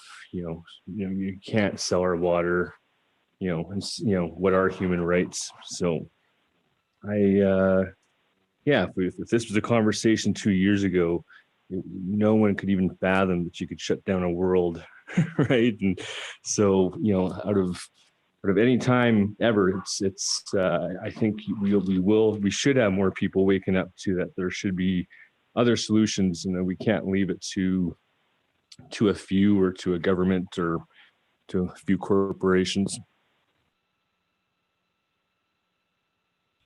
Yeah, but at the end of the day, the government, in theory, is the same society, but some governments are very corrupted, and there are, how you say this, then the same family is the government, a monarchy, or by example, in Nicaragua, Argentina, even Brazil, there's always the same people in the government. At the end of the day, they're taking and taking and taking from the natural resources, and they're draining the country out to let the people starve. So the people need help. The people know that they need help, but they don't have anybody willing to help. Well, Venezuela, by example, that's the big example, actually. Nobody wants to help Venezuela because United States come and says, yeah, we're going to invade Venezuela. Yeah, hold invasions and try to help from the United States have been worse at the end of the day. So that's not the solution. And the people, in theory, they are making election and they're voting for a new president, but all the people that is in the political place of power or future power, they're corrupted. Guaido is corrupted, other guy is corrupted. Everybody just want the gold that is in London from Venezuela. They like $200 million in gold, and that's what they want. They want access to the gold to just give something to the poor people, to the population, but a big chunk is going to their wallets at the end of the day. So is the greed the problem in every country? And I know that this also happens in the United States in some military. The greed is what is making things worse. So how we make a culture to not be greed, but we allow the people to dream, to be capitalists, to have this capitalist mindset, then they can grow, and instead of having one house, then you can have two houses, have two cars. But until when is enough?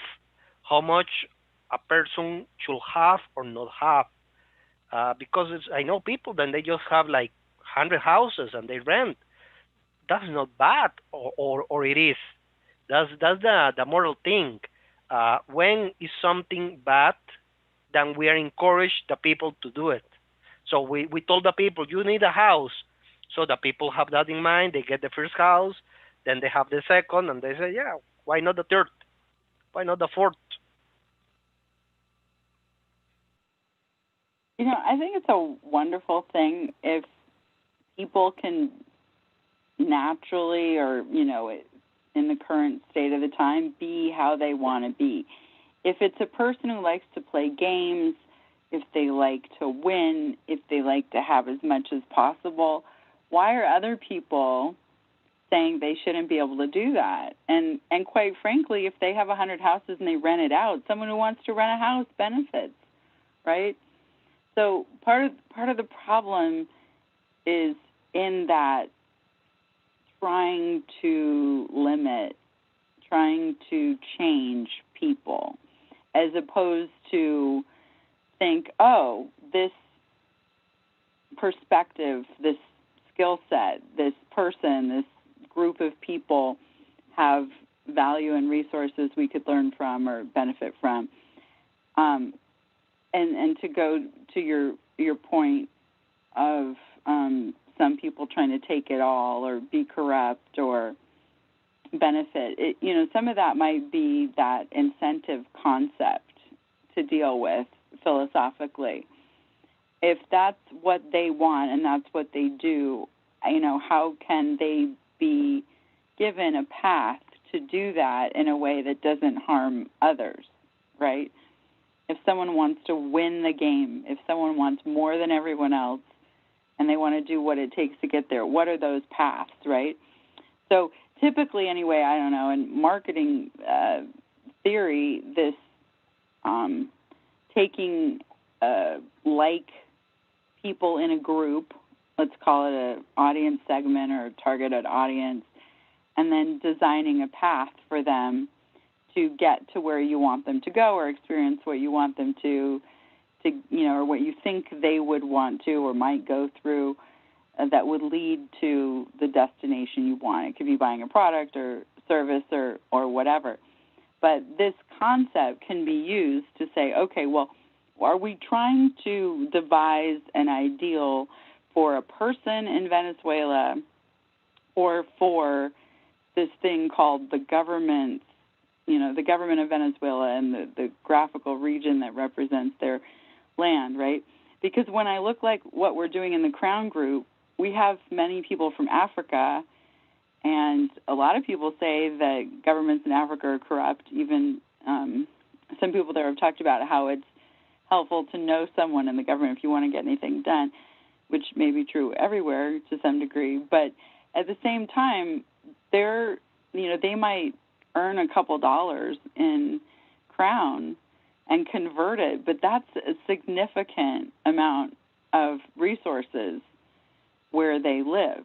Now, we're not going through, the whole government, give to everyone. No, it's just a person shows up and posts content and gets tips. The 5 million middlemen in the middle of are gone, right? And there's enough, and they can benefit. When there was the earthquake in Turkey, one of our members took the tips that we sent him and converted it and sent it. He goes, that's the equivalent of like $200 in the U.S. And it's like, we didn't even think about it. We just sent him some tips in a few seconds, right? And it had that big of an impact there. So when you're going person to person or like in a community setting, like these are the people in the KROWN group that sent the tips, right? Then you can identify and solve problems. But when it gets up to like 10 people solving the problem for 1 million people or whatever, unless, there's a really great feedback mechanism, most of which don't exist, I think that's where you get these problems that appear, these really severe problems. I do believe that hope is an important part of crypto because it's going to give people the belief that they can solve these problems and that they can and tackle them in these small groups like we are, and that benefit will show up from that to solve those problems. Hey, Lisa, something you said in there inspired a potential motto, and I think it's going to be one middleman at a time. We're building the technologies to eliminate gatekeeper power all over the place in all the ways that gatekeeper power shows up. Well, right? Like how much we go.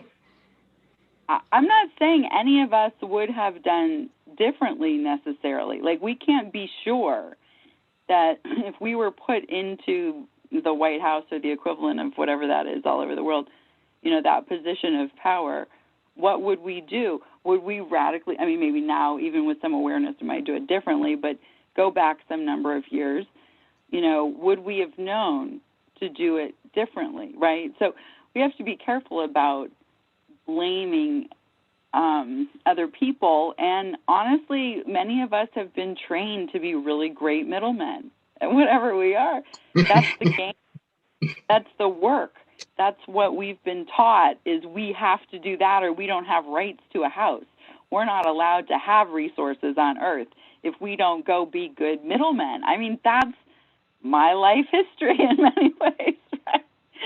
And it's like, okay, wait, is that really what we want for life on Earth? You know? But there's some degree. By example, I'm free for my point of view. I only work like 20 hours per week. And that's what I believe that the people should work in the future. 20, 25 hours, or be free. They want to work 100 hours per week.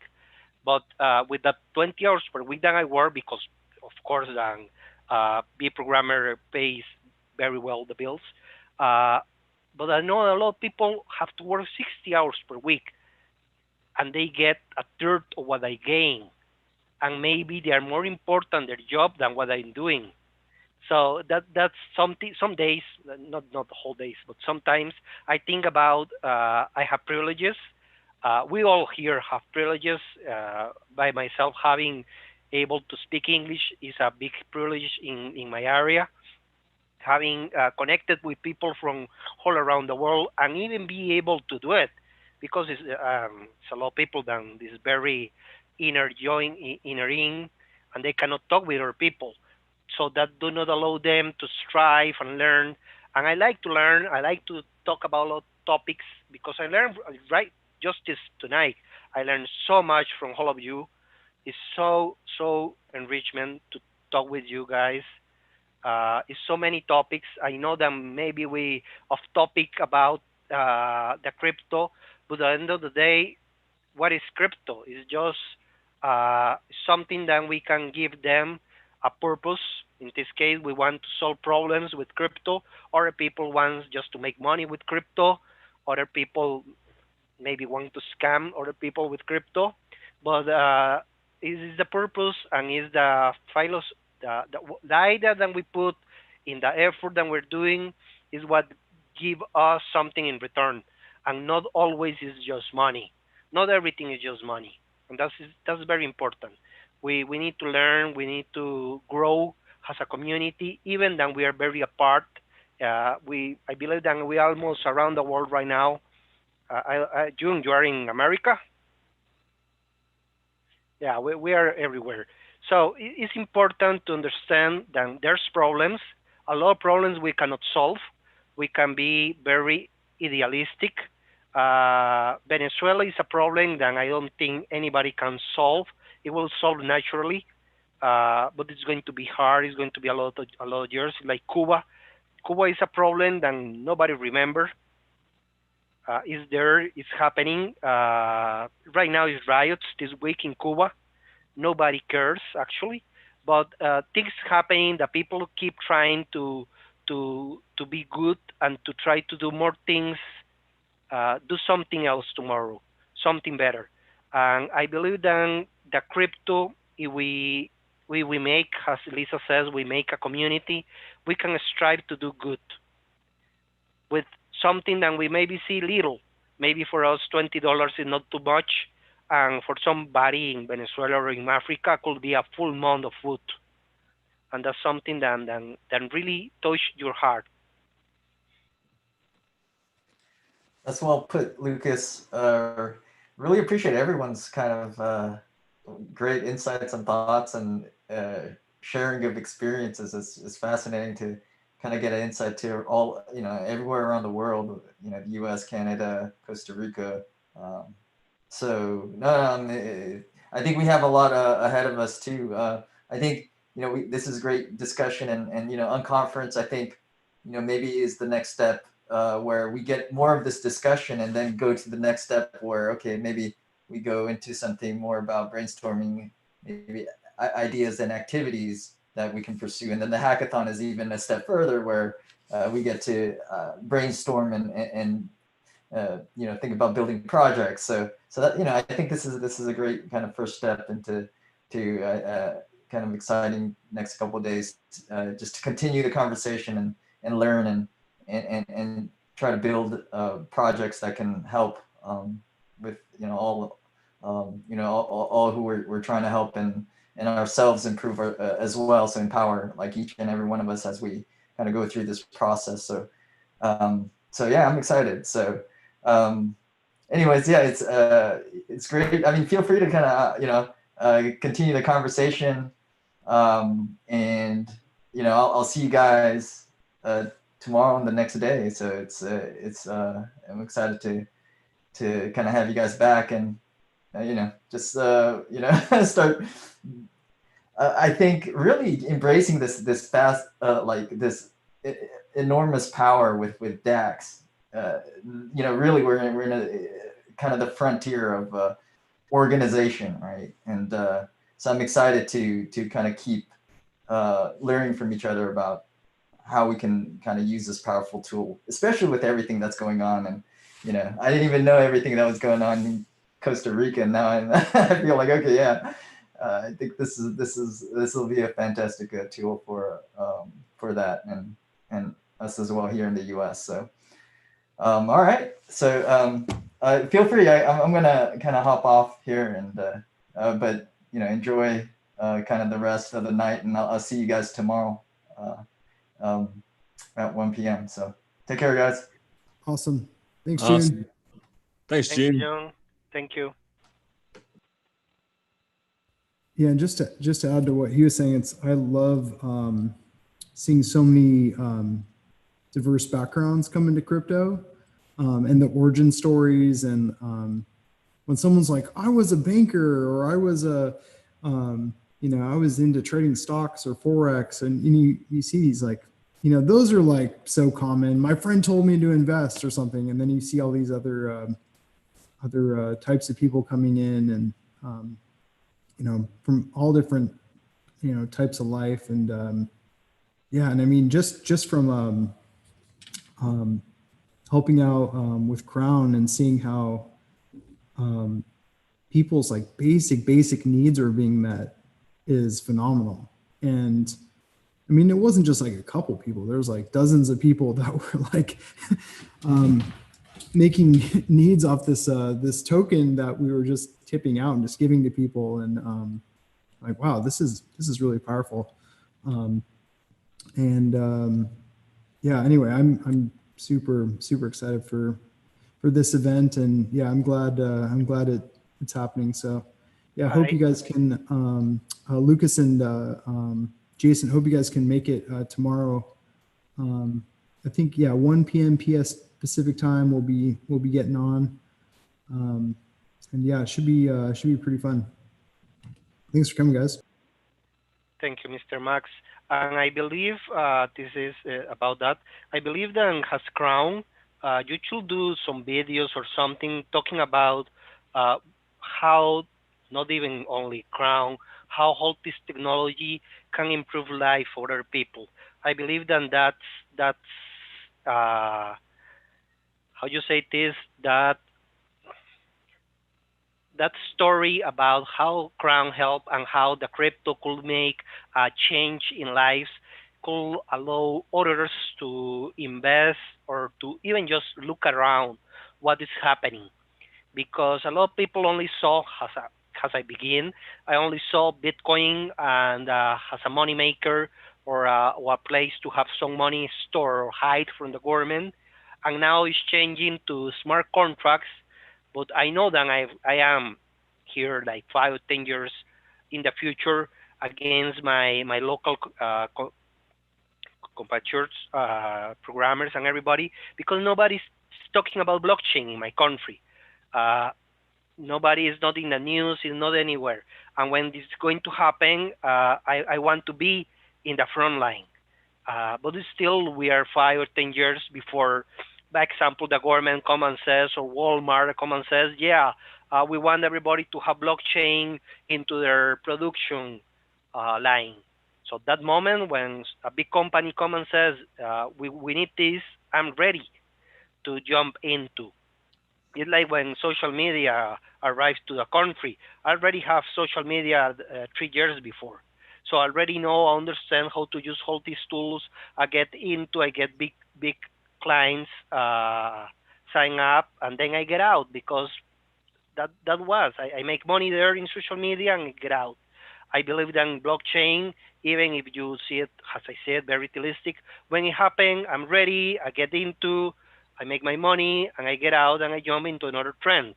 But I believe that blockchain could, let's say it this way, stay forever. And that's a very philosophical way to say things in internet.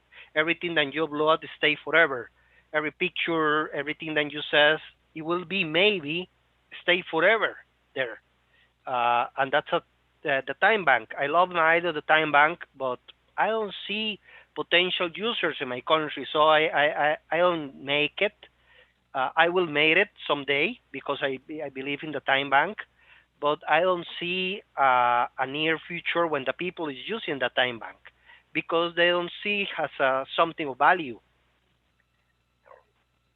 So that kind of things, I really like to invest my time in things that the people see value in it and jump into and help to build the things up. So if something good or something that I like happen in the hackathon, I will jump into. I will love to help people and to try to help others to build things over crypto because at the end of the day that will help me in 5 years or 10 years. Uh, we're building as what happened in United States, the railroad. So we need to build the railroad and then it's coming the train behind us.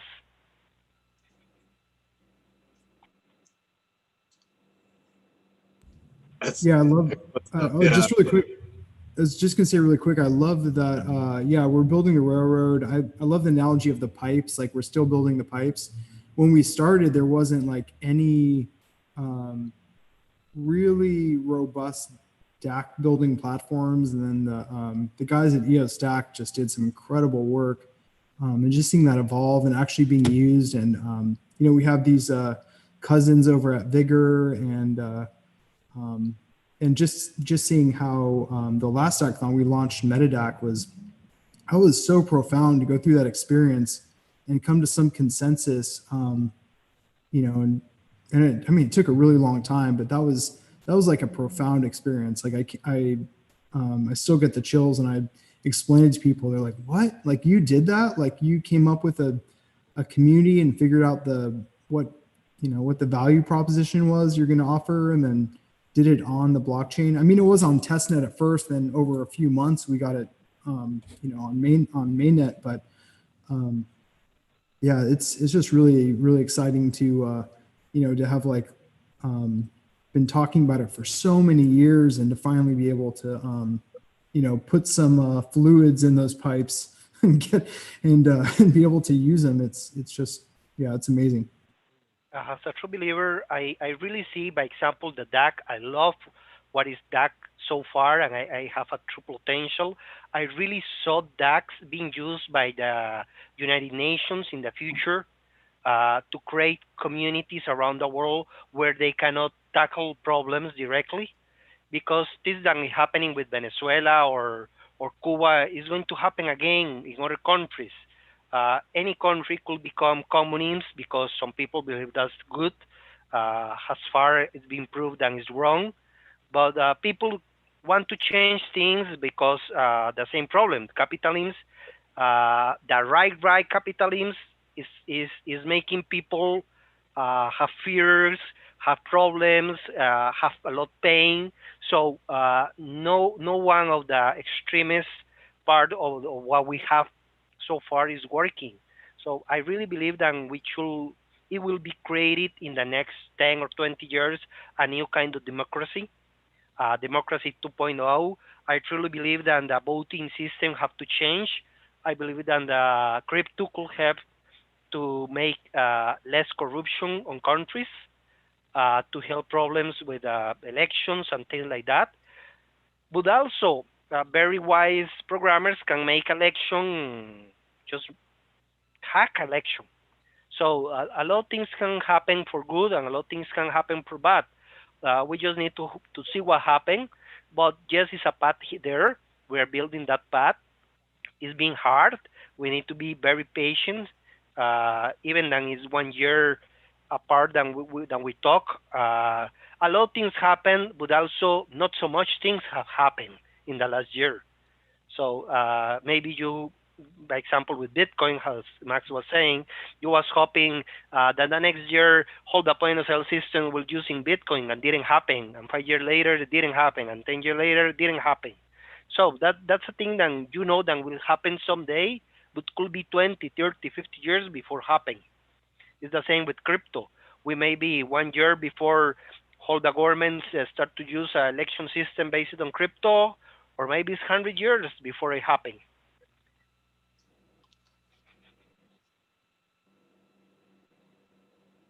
Yeah, I think it's going to take a while, but also like we won't even see it, you know. And just to continue with that pipes analogy, like none of us even really know what metal is being used for our pipes. We don't know what the fittings are called. We don't know even the company that manufactures it.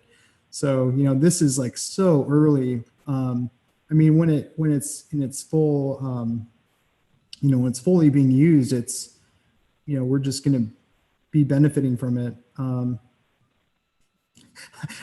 really interested in that future where it works. You know, you do what you love and you earn for doing what you love. You don't really have to put too much thought into it. You're not looking at like integers in a ledger and like verifying transactions and all this other nonsense that we have to deal with. So yeah, it's going to take a while before it you know, trickles down and everyone in society can benefit from it, besides the whales. But I'm extremely optimistic. Yeah, but we have to do it because let's keep again with the railroad analogy. We know that we're building a railroad and we want a steam train there, but in the future it's going to be magnet-led trains. That's the truth. Whatever we're building is going to have to pave the way for the future, but it's not going to what the people is going to use in the future. That's something that I believe that the DACs are great, but I'm hoping for the next step in the evolutionary step of the DACs. What is going to be the next step? How is going to look? How is going to work? Is going to be like the same, or they're going to jump to quantum? It's amazing to see the future happening, but still, how you say, maybe we don't see the end result.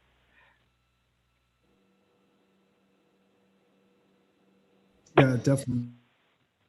Of course, we don't Are know what many- the future holds. Of course, we don't know what the future holds. Of course, we're all very interested in finding out what we can do to shape that future. And cryptocurrency is often understood as protest money, as an empowerment tool, and as a creative outlet.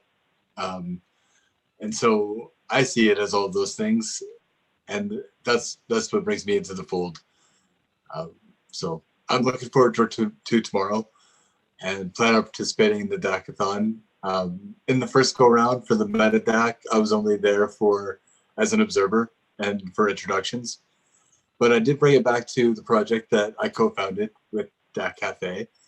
And in fact, one of our most active groups is DAC Cafe Venezuela. They have a Twitter handle and they have a Telegram group, and they are providing a bridge to the Spanish language from us.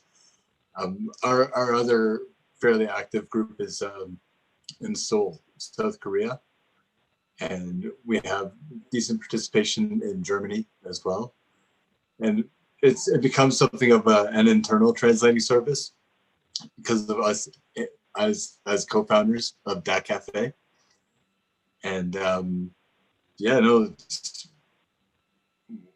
we're definitely on to a lot of the right things as starting point. So I appreciate all of your time.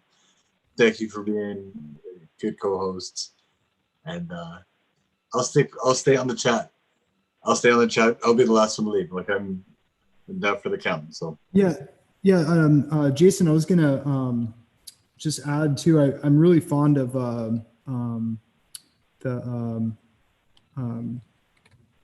the Beans token and DAC Cafe. So a long time ago in 2007, I made a currency and a economy called viral monetary units. And I made about 60,000 of these paper notes, and they were in 3 denominations, beer, coffee, and food. And I distributed them in stacks of 100.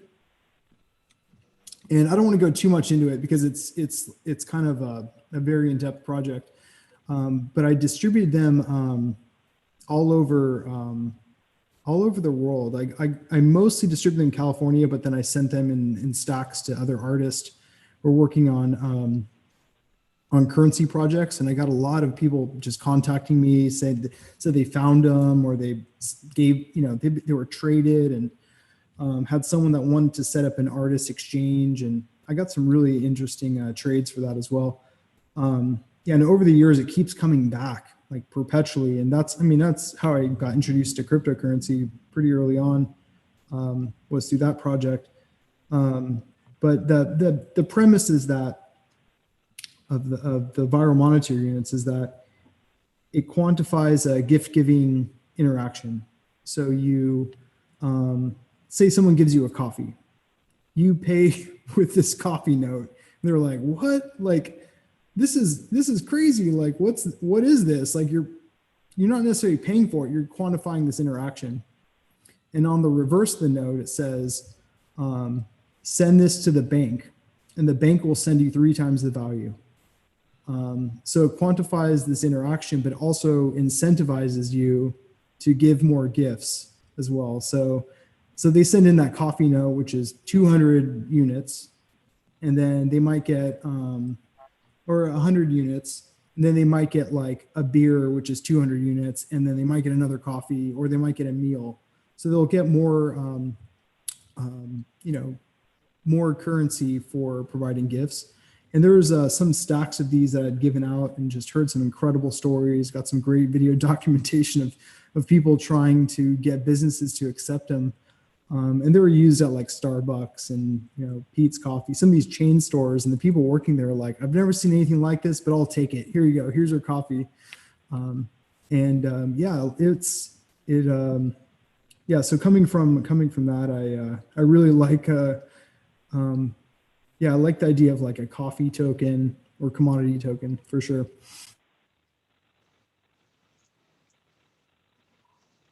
Hey, I appreciate Seeds. I mean, Seeds is onto that idea of integrating commodity, natural goods in some sense. And we all know that bean counter, like the expression of the bean counter, would use beans. And there's got to be some jokes to be made about Jack and the Beanstalk too. I don't know what. I'll leave that up to the market. But yeah, they got an app in the App Store, and they're doing some really cool stuff. I like those guys. Yeah, I think that they are taking a pretty holistic look at money as a technology. That clearly, to facilitate money as a technology, there's room for some competitive creativity. We don't need to just passively accept money as a technology as it's handed down to us, right? We are free to compete and to be creative and to use barter, use placeholders within barter parameters. Technically speaking, in the eyes of the law in Canada, cryptocurrencies are treated as bartered assets. So of course that fits with wax perfectly, right? It's collectible in some sense. And the coffee shop thing, like the coffee bean, it plays into a lot of angles. Like, it is a point of sale plan, We have a plan for the point of sale. And it's also a culture builder. It's also a translator. It's also like an incubator of some sort. It's something for mom and pops to be part of something bigger. So the idea for DAC Cafe will be for existing coffee shops to just do something subtle like a sticker or an option at the point of sale, and some internal promotions to, you know, make a play with it. So I think I'll be looking at that for this DACathon, unless there's another project out there that I think is better than mine. I'm willing to work on someone else's project this go around. If someone else has an amazing step to take that I can help with. The only thing that I'm good at helping with really is, well, I suppose a little bit of logical framework, organizational structure, and selling. My background is industrial sales and in trades as an electrical contractor. And so, you know, part of the labor class, gig economy worker, just working, you know, started an electrical apprenticeship. And I'm the guy who shows catalogs to engineers. I tell them about light fixtures, you know. Currently I do it with thermoelectric generators. In the past I've dabbled in other types of electrical equipment specifically. So not yet. I like EOS, I like DPOS. I actually also like Web of Trust. I think one of the ideas that earlier in the conversation might actually be appropriate for Web of Trust. I see a bright future for it. But we don't know what the future holds. So that's why we're here to build it. So I don't know. Are we fizzling out? Are we winding down? Because I thought we were going late tonight. Yeah, we could call it pretty soon. Hey, Jason, are you in our Telegram Metadoc or yeah, I wasn't sure if you're on there. I am. Okay, yeah, just checking. Just want to make sure. I think in the next couple of years we need to fix the trust problem. That's a thing that keep coming out in this conversation tonight. We need to find a way to trust people and to be trustworthy and to prevent people from taking advantage from others, or having a system way that allow other people or an AI to know that somebody is not behaving as community we will love. But again, at the end of the day, that will be, by example, China is doing a scoring in their population. I don't know if you know about that, the score. The score. Yeah, they're doing that scoring. So some days scoring people sounds bad. It looks like we're becoming a credit company than give the people a credit score. So that was one of the ideas that I have with the time bank, a double token that allow the people to know that somebody is have a lot of time. I don't know if you remember about the time bank, but basically the idea is that you can be having a lot of time accumulate, but you could be doing bad time. So my idea, then that's what the more complex thing of the idea was, then have to be a double token idea. How you can measure using whatever we have right now of blockchain to allow the same blockchain to measure the value that somebody have in a token and the value or the rating of that person. So other people can invest or ask from them something, like the score that happened in Uber. That's so easy to do in a regular database. Bringing that idea into blockchain, oh man, that's going to be maybe I have to do my own blockchain just to make my time bank, by example. But Yeah. that's something that maybe in the future the people will say, oh, this new blockchain and have double token, now we want to do triple token, 5 tokens all together to somebody. Then it's very easy, and that's the future. Maybe what I call a stupid idea, or somebody say, oh, why you want a double token? That's not smart. Could be the future. Who knows? But that's the path that I believe and I want to build. So maybe somebody says, yeah, that makes sense, or maybe somebody says, no, that's not a good idea.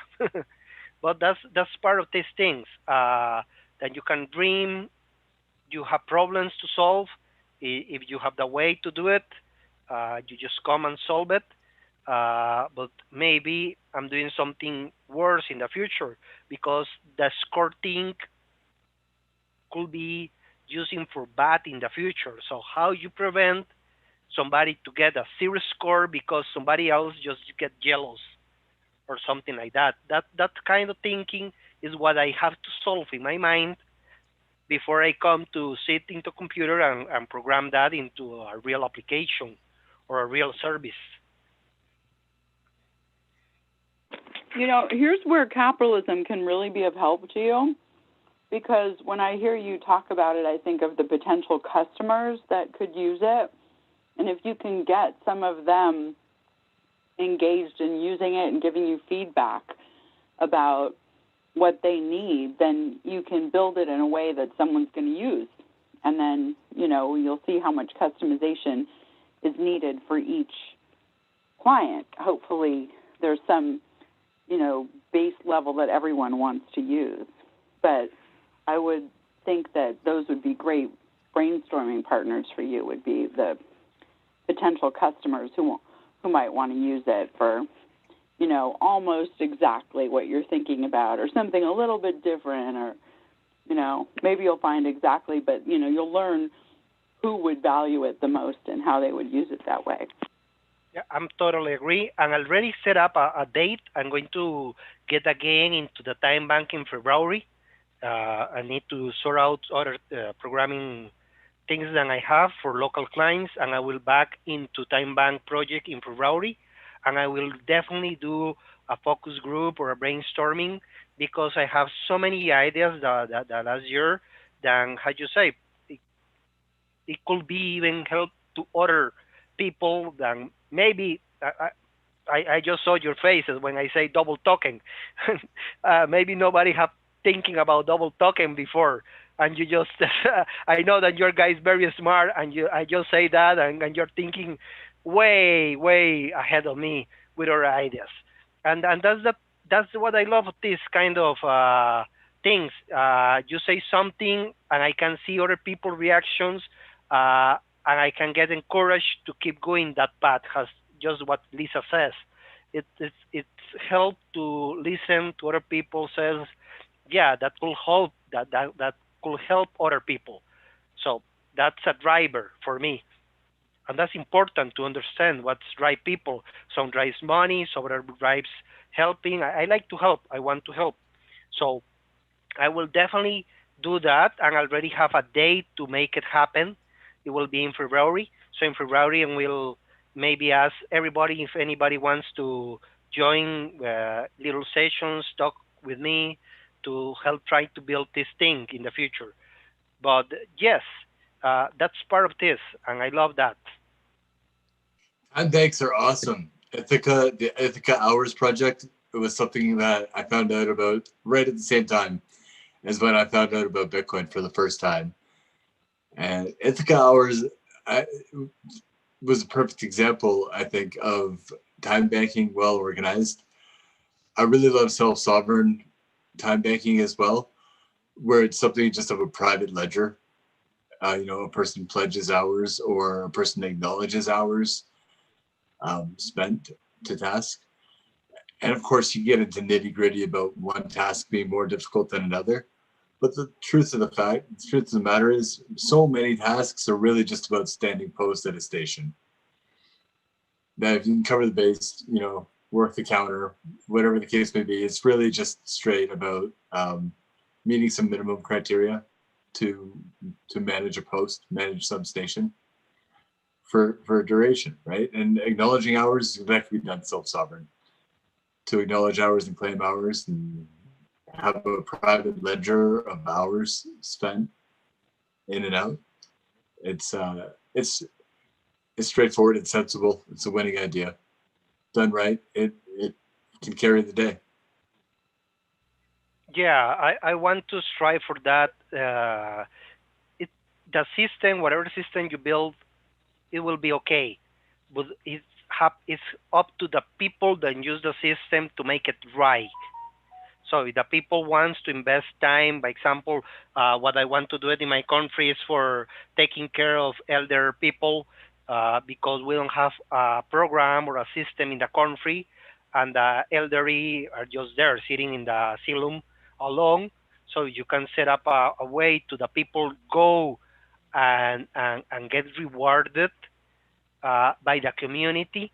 It will be that driver because the people we will want something in return, but they can just come out on the social media and say, hey, I already helped 10 hours or 20 hours into the asylum. And that gives them some reward, even in the driver, then in that case will be ego. But that's okay, because the people is doing something good, even because it's ego, but they're doing something good, they're helping other people. So that's my point with that idea, how I market, then the people need to look beyond them and try to do something for the community. And that's only a tool. I'm not going to market the time bank. I want to market helping people. That's good marketing. Yeah, there's this made me think of how many people want to help with some type of infrastructure, and it's like, and then I think about how there's like so many apps and they're all like social based, right? There's all these like interaction apps, and if you look in the app store, I mean, tens of thousands of these are listed with like very few users. And you're like, wait, all these people want to help, and so they come up with a solution, and they present the solution in to their friends, and all their friends say, oh, this is a great idea, right? So then they end up making it and then putting it on the app store, and then they only get exposure to a couple friends or a few friends. And I think my question is, if like the engineer solely builds it, if we build these tools and distribute them, then, and no one uses them, then like, is that work lost? Or is there some better way of offering those so that we get, users right off the bat? I feel like that's a major problem with software, is like when you have the technologists build it and they're not, acting socially in their community and not helping people directly. Like, I'm not helping out the elderly, but I'm making a tool to help the elderly. The community can't accept it. And so that's a theme that, I bring up a lot. Should we be building stuff if communities cannot accept it? Should we build stuff if they're not ready for it?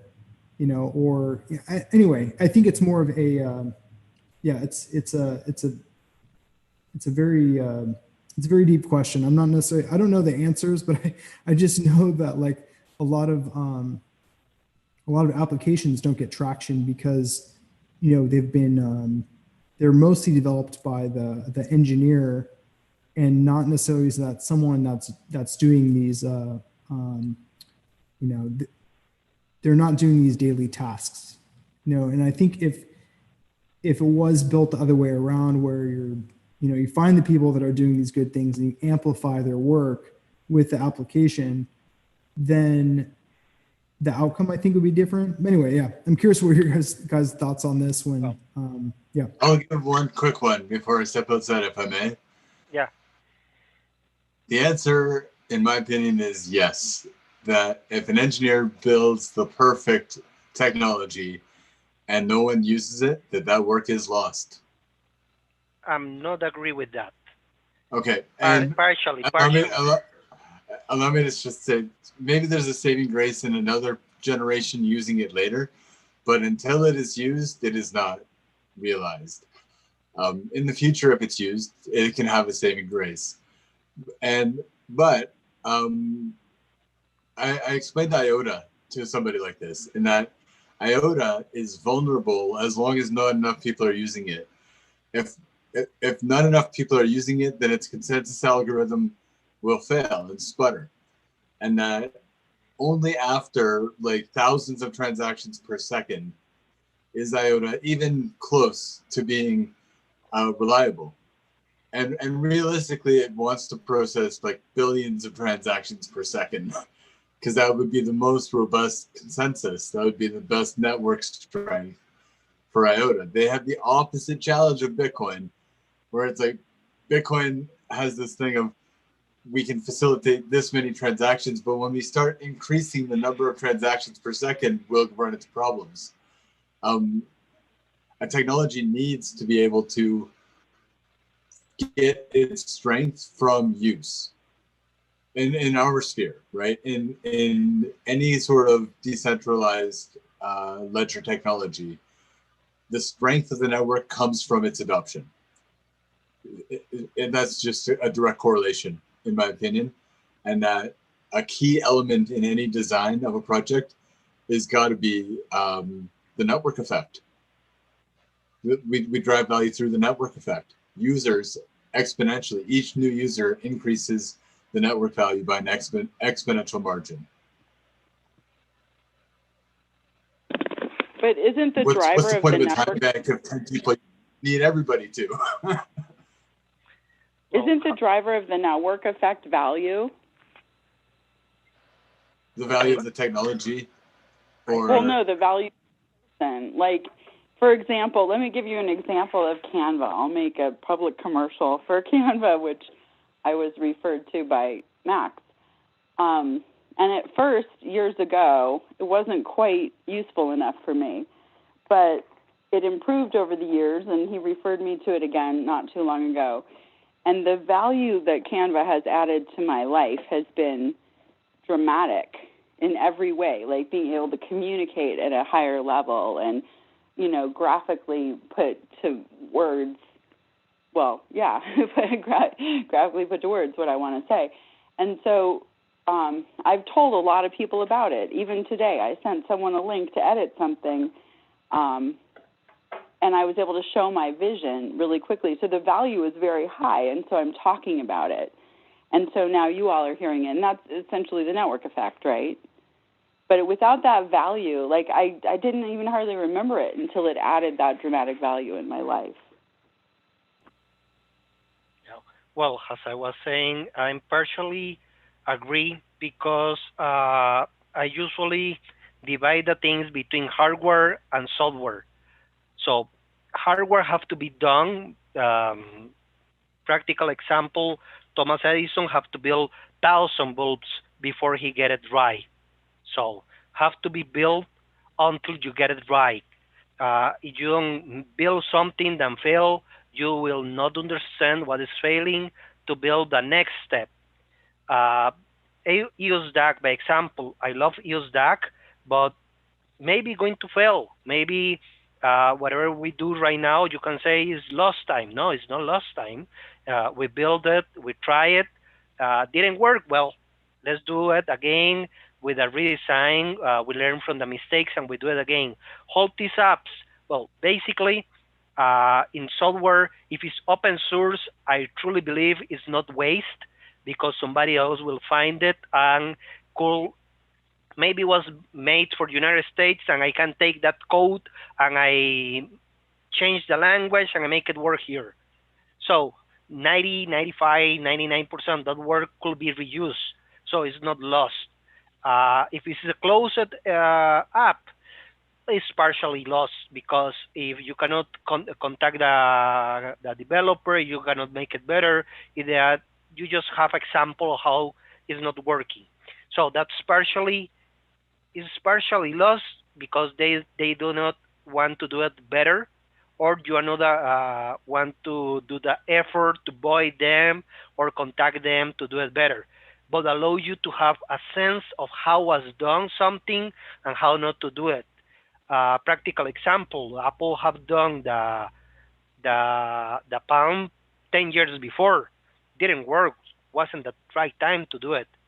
They do it 10, 15 years later, and they do the iPhone, and was a boom.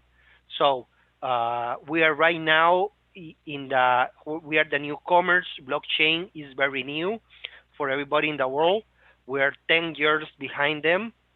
The world is 10 years behind us. We need to acknowledge that, and whatever we are doing right now, maybe it's going to be the standard for the future, or maybe it's just example of how not to do things. But we have to try to make it happen, and try to make it work until the end. If not, it's not going to serve as example, or for somebody come and do a thesis about this and then create something new of it. Yeah, I agree. And I think the hope of the DAC is, you're saying, hey, I want some feedback and, join us. I think and hopefully, we'll see this through the next 2 days, is that inviting people and getting that engagement that, they're participating and getting a stake in something right away.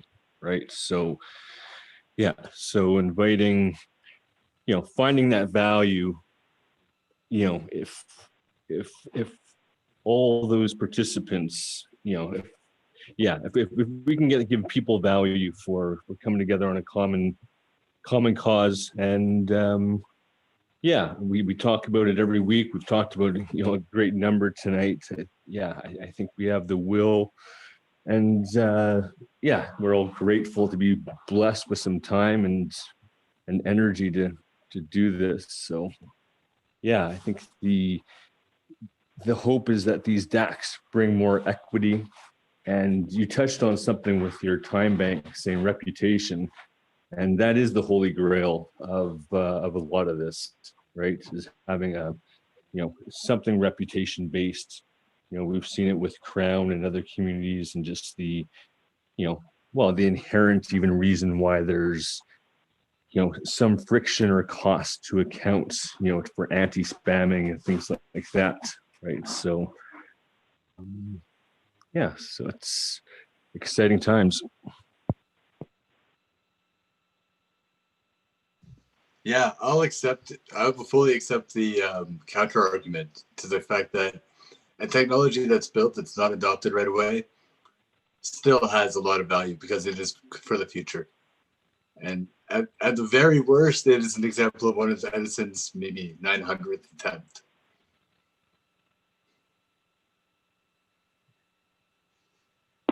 Don't give up on the humans yet.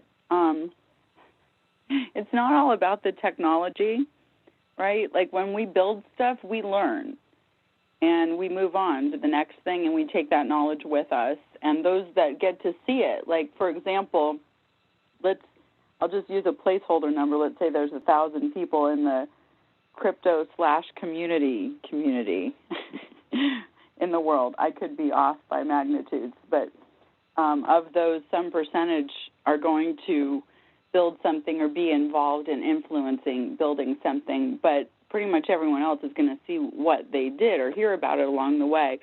Sure, it might influence them, but those people then will go on to build something else. And this is where thinking about time in the future and in waves and phases can be useful, because maybe a team is here now and some of them go to something else in 2 years, 5 years, 10 years, and then build the next thing.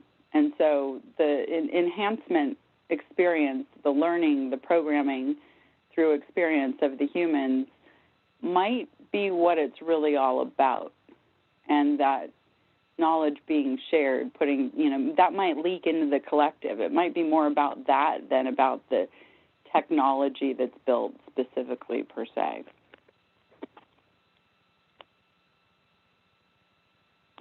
No offense to my future AI technologies. Well, Yeah, again, some things are your nature. this becomes a philosophy of cause and effect, for which where's the initiating catalyst in a dynamic of human behavior around technology. I mean, did any particular technology really shape our behavior so much, or was it our behavior that created technology? It's both, of course. Well, by And example, social media. whichever was the catalyst is so far gone, it's not even worth identifying for sure. We know that either side of the equation can catalyze the other. You know what, though? In either case, a small group of people started it. In every case of everything, everywhere, whether it's Facebook, in which case we're not quite sure who the small group of people completely included, but there's discussions from, you know, what you might call the founders, of early team members, of their friends and family, right? But, you know, like in circles of maybe time spent, so to speak, if you were to graphing it. But nevertheless, it's relatively few people that start great things, and usually because there's a need. And that's, you know, in the startup community, that solutions are first. Don't be a technology looking for a solution. Now, when you're dealing with, you know, the pipes of a whole system, that's a little bit different. You have to do that. But the vision is really, you know, first. Yeah, it's a famous Henry Ford quote, and it's actually wrong, but I believe that everybody have listened to this quote that says that if Henry Ford come to the people and ask what they want, they will say they want more horses, not a car. So that's part of what we are doing. I don't know if you hear this. I listened to this quote in Spanish. It's wrong. That quote never been said by Henry Ford, but it's funny and have some truth to it. When you ask the people what you want, they're going to tell you something that maybe is not what you are able to do for them. So, yes, I'm agreeing with Lisa. The answer is simple: more. It's not different. People don't like change. And what do you want? The answer is more. More, yeah. The answer is more horses, more what they already have, and maybe don't see than their other options. I like the crypto for several things. One is an open source. That idea that whatever we build here, and that's something that I want to keep in my core values of the time bank. If I build the time bank, have to be open source for other people to use it, copy, and redistribute. That's something that the crypto have in their inner cores. Even the EOS, I can just take the source code of EOS and build my own blockchain right now if I want, and if I have the time and the resource. But I can do it. Any programmer with a couple months of time could bring up a full new node or a full new blockchain. So that's the value of these things. Whatever I do, it will stay there forever for somebody else in 5 years, 10 years, 100 years, reuse. That's my goal, my inner goal, to try to do something. Of course, then I want to do a very good and right time bank for maybe the people use my version, but I will be okay. Somebody take my version and make it better, or took out parts that I believe that will work, but it make it work for their community, for their people. At the end of the day, even if 1% of my job is being useful for somebody, I will grateful and I be happy.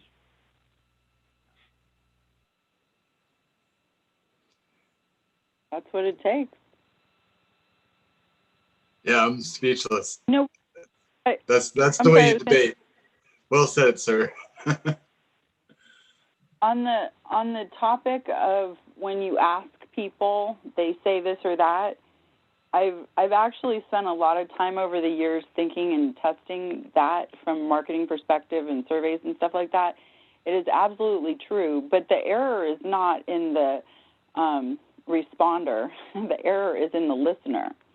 There are better ways to listen, and that's we can't be simplistic and say, well, I can use a string of words and get back a string of words, and that's a useful transaction. There might need to be a series of questions or some context or some... Of course, you need to lead the witness. Yeah, so, you know, like in software, we might say, here is what, you know, an example. Is this how it works for you, or how would it, you know, work for you? Someone taught me that, and that was very useful over the years. Very, very useful. Because, you know, then they can engage. They can quickly get into what you're looking at and talking about and thinking, and they can begin to give you feedback. And the other piece of that then is not saying, well, no, but here's what I want to do, or here's what I think, but actually pulling out from them what they want to do and why. And is that something that they really want to keep doing, like horses, or would this vision, like if they could save, you know, 10 times as much time, would that be helpful? And okay, that's a car. You know, so it's. I think that's where you know, I talk a lot about path design, but that's where path design is really, really important, is engaging someone the way you want so that you can make your case of why you have such great value, you know, through this idea, and to understand from them how to customize it in a way that's going to make it better for them. And that's what is really important, not just asking a simple question and expecting to get a precise answer back. May I suggest an answer to what you're talking about for added value in an information exchange? First of all, I want to just sort of bounce it back and make sure that the way I received what you're saying is correct enough. That you're saying the quality of the answer, it needs thoughtfulness behind it, and we need to have some way of determining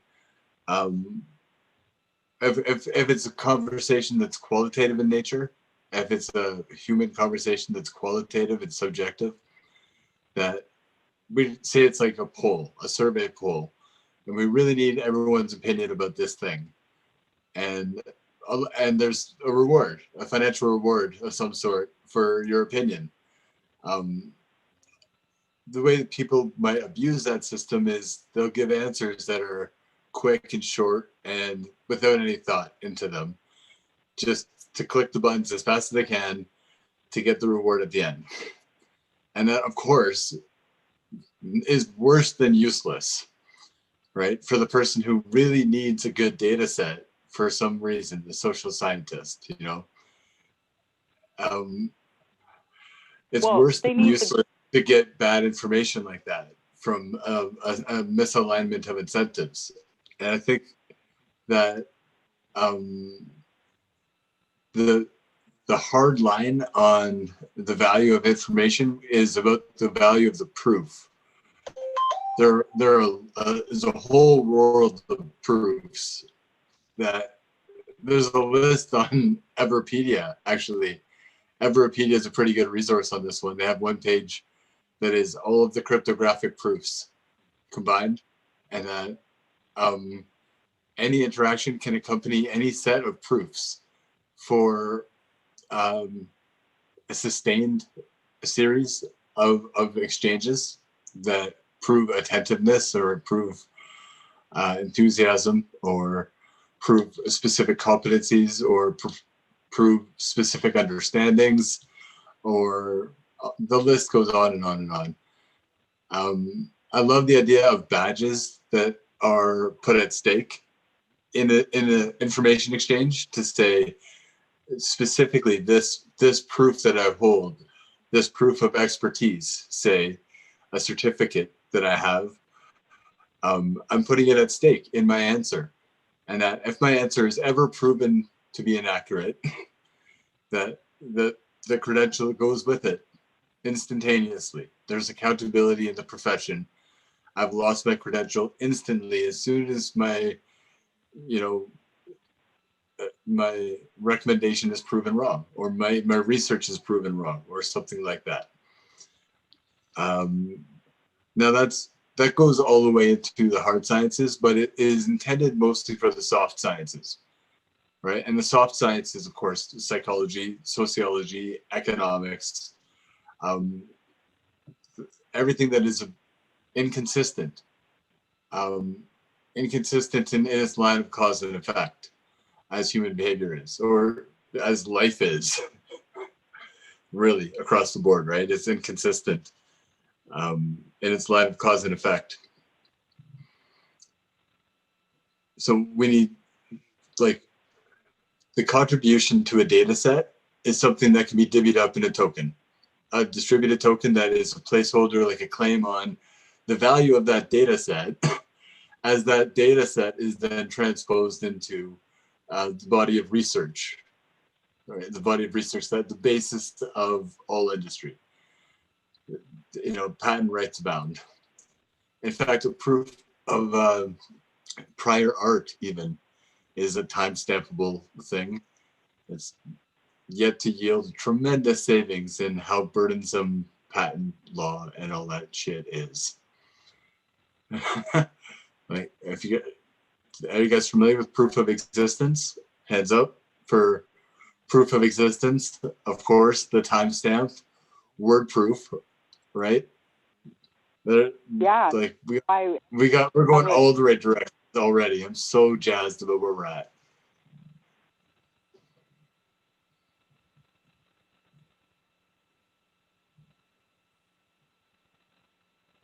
Yeah, I was thinking about what you guys are saying about you know, getting feedback from customers and you know, the way that surveys are operated, and I just think there's so much data that is actually guiding psychographic preference that, you know, is mined from our just internet usage habits. I mean, and it's disproportionate to what we're actually getting out of that experience. We're just getting more candy. We're getting more more bullshit, you know, that we don't necessarily need, that don't meet our needs. And I think you know, it's so hard to compete against those troves of information that these larger companies have. And we've heard about this potential on blockchain being able to reward people for their, you know, their interactions and their preferences through what they're consuming and how they're consuming. In most cases, it doesn't seem like the user really cares, unless it's like, you know, users typically seem to care about like things that are inconvenient, like if they had to show 2 IDs or 3 IDs or something that causes some friction in purchasing something. And so, yeah, so users are typically giving this data away. And I'm just kind of wondering if, if you guys see anytime soon blockchain being able to reward, you know, from this like this collected psychographic data that's being just, I mean, I don't know how many petabytes a day are being harvested off internet users just for their what's it, 5,000 data points per user on average? It's horrifying. Yeah. I am programmer and I know about this. I know that the digital fingerprint is very scary when you really read about that. It is a real thing. But to the question of Mr. Max, I believe that we're going to start to shift. Some people is going to start to make a conscious, big example, Amazon. Some people is going to start to say, hey, why Jeff Bezos have so much money? How I avoid to spend my money on Amazon. And then you already start to see a small groups of people, then they say, yeah, you're buying directly from the merchant or from the handcraft maker or whoever is doing that particular thing, whether it's a jewelry or it's a item or it's a clothing, and all this stop the fast fashion is helping to rearrange some of the people. But a lot of people, as Mr. Max says, is so easy, and it's not so easy. It's also a patent, because I read about this. Amazon have a patent than one-click button. So if I make one-click buy in my website, maybe I can get Amazon sue me and make me do the old type, that is like 2 screens for the people make the buy. So they have a patent. It's not only because they do it better, they do it first, and they have a patent that allow them to be the ones. And how government, the United States government, allow Amazon to have a patent in one buy button? That has zero logic, and they have it. They have the patent. Worry, expire. It already expired? No, I said don't worry because patents expire. Yeah, but So not yet. About in the future, like it's going to be a lot more decentralized, right? Like the majority of the technology we enjoy has been created within our lifetimes, right? Which is like, wow, what an interesting time to be here. But don't trust patents expire. Let me give you example. Disney. All the movies that Disney are doing right now, if you saw Lion King, Mulan, whatever, they are just a redo or the original movie. Do they keep the extent of the patent? And they are not paying the original creators any money, more money. They're not paying anything. They're doing the same movie with the same storyline, with everything the same, and they're keeping the 100% of the profit. Or the companies will find a way. well, They I think changed- that's Just real quick, they changed copyright law, like because of that. Like they single-handedly lobbied and changed the law. I don't have the specific details on that, but yeah, they have some exemption from that. You know, the Yeah, reason you know, this is that an area that I think, I'm sorry for speaking over you for a second, but I think that this is an area that people in crypto are not paying enough attention to when they talk about regulations. Of course, everyone in crypto knows that regulations make our lives difficult. But the area of regulations that is the stickiest wicket of all is intellectual property. Exactly. It's people doing right now IPs, patents on blockchains. It's people with patents right now. Even Bank of America, I read them, they have a couple patents, and that will be make a pain for us in the future when we want to do something and they already have the patent and they are going to the only ones be able to do it that way. Oh man, this rabbit hole goes all directions and it starts and ends deep as hell. It's brutal. Like, okay, here's one facet. Universities and credentials. Like, none of us are allowed to officially know anything unless a university says we know it. You know, they need to stamp all of us to say, oh, you don't know what you're talking about. We didn't give you a stamp for that. You know, come on. Look at the information age we're living in. Like, people can know things.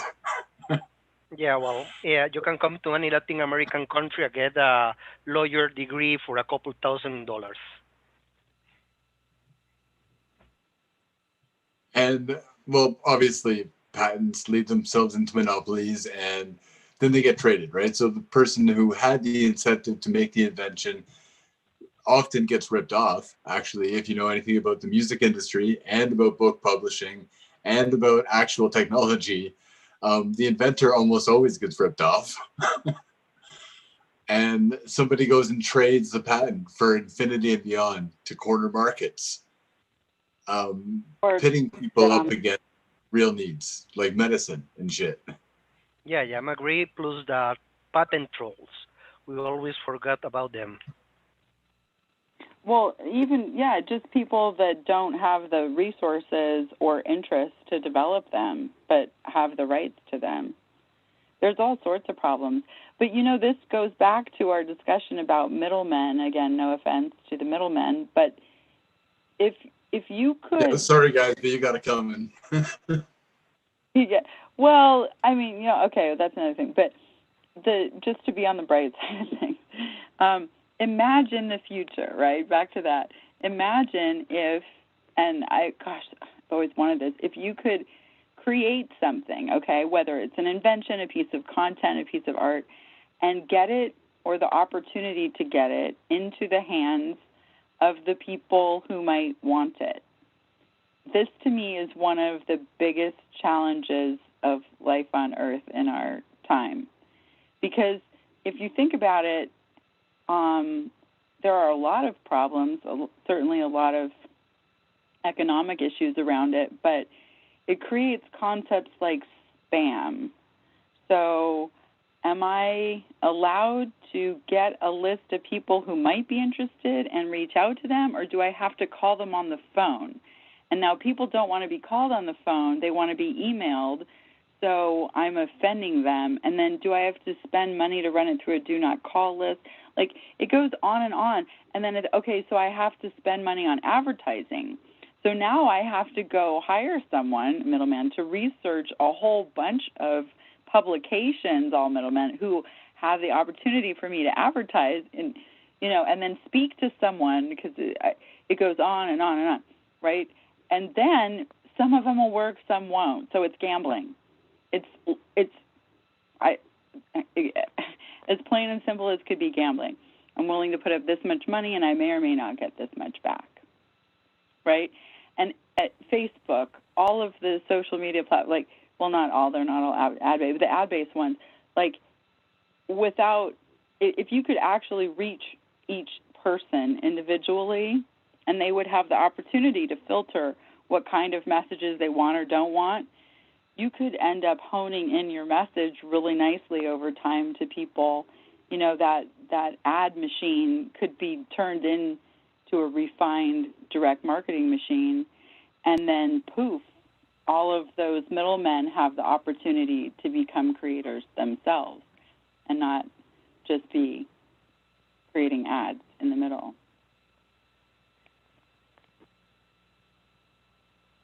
At that point, the behavior takes on a different title. Realistically, at that point, you're adding value, and that's real industriousness. That's not just abusing gatekeeper power.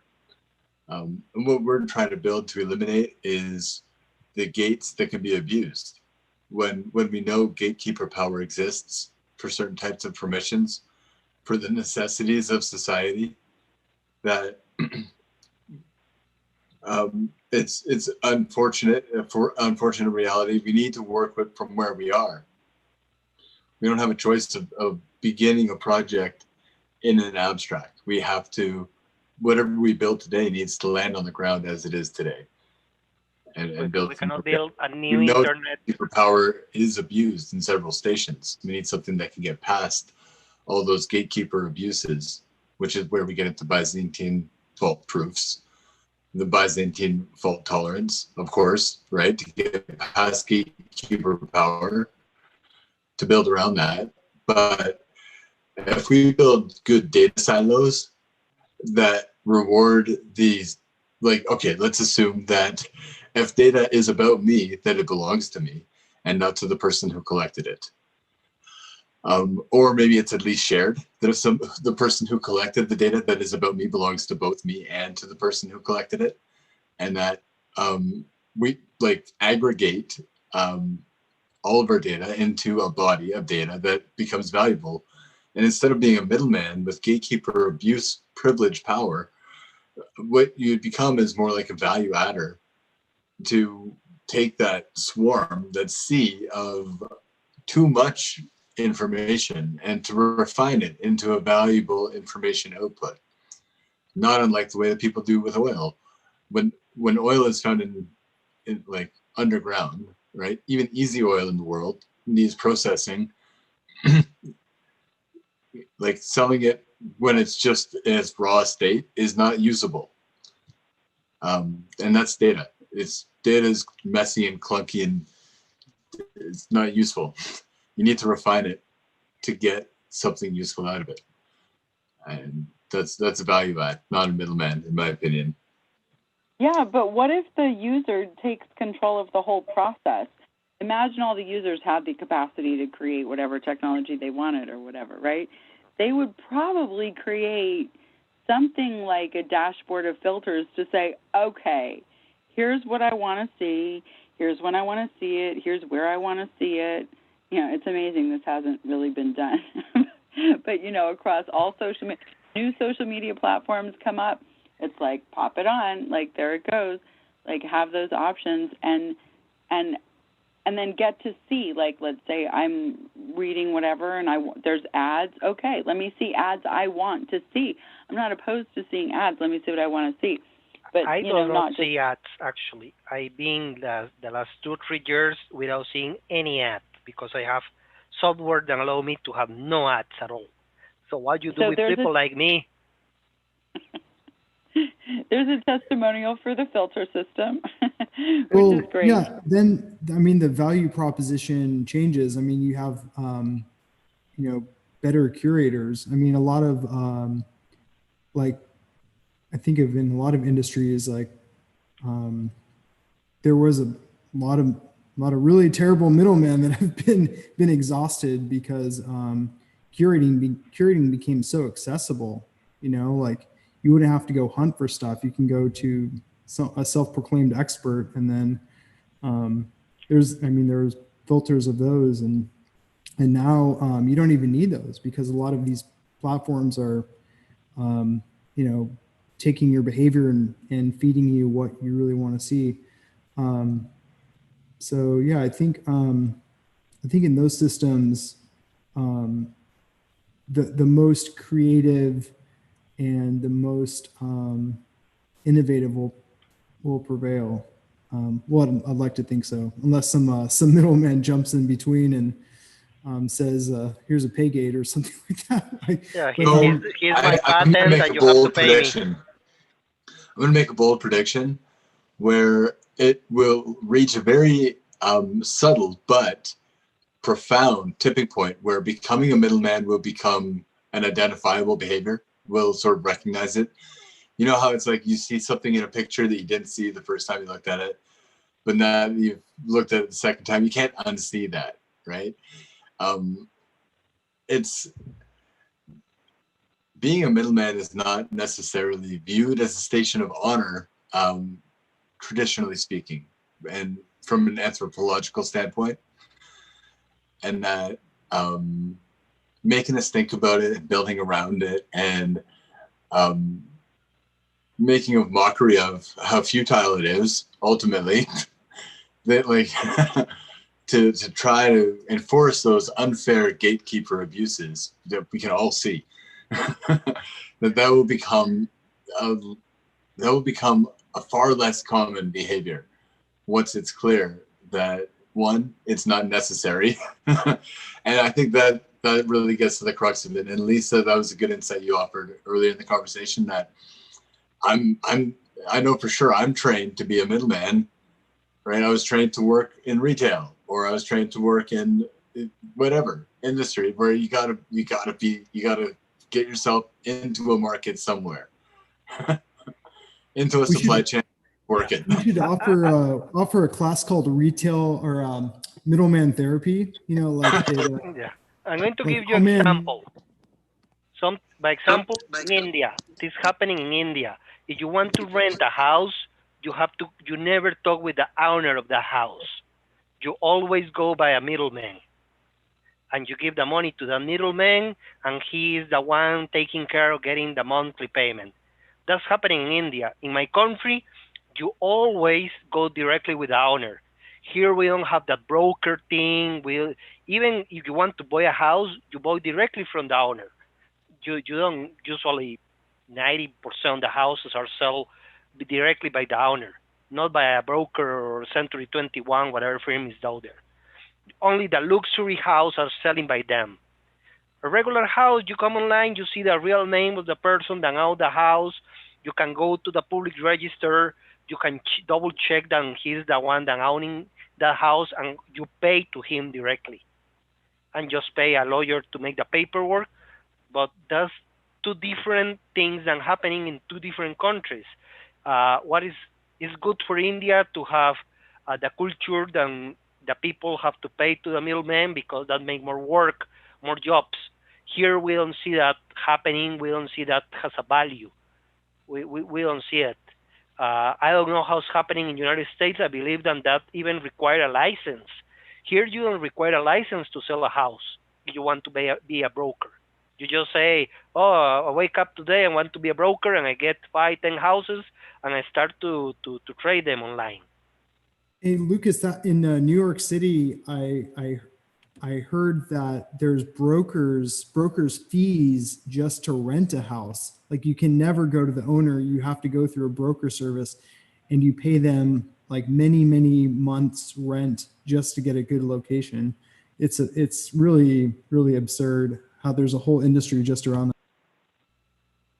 We can do it though. People can sell directly or buy directly, or they can go through brokers. Either are allowed. And it, like everything, I don't know if this is everywhere, but certainly here, it's very helpful if you know somebody, right? Like if you know the owner of a house who doesn't need to use it right then, you can work something out if they're willing. So it depends, but we do have the option. Yeah, but I from outside, I know that the United States is very different. What happened in LA, what happened in New York, and what happened in the rest of the country.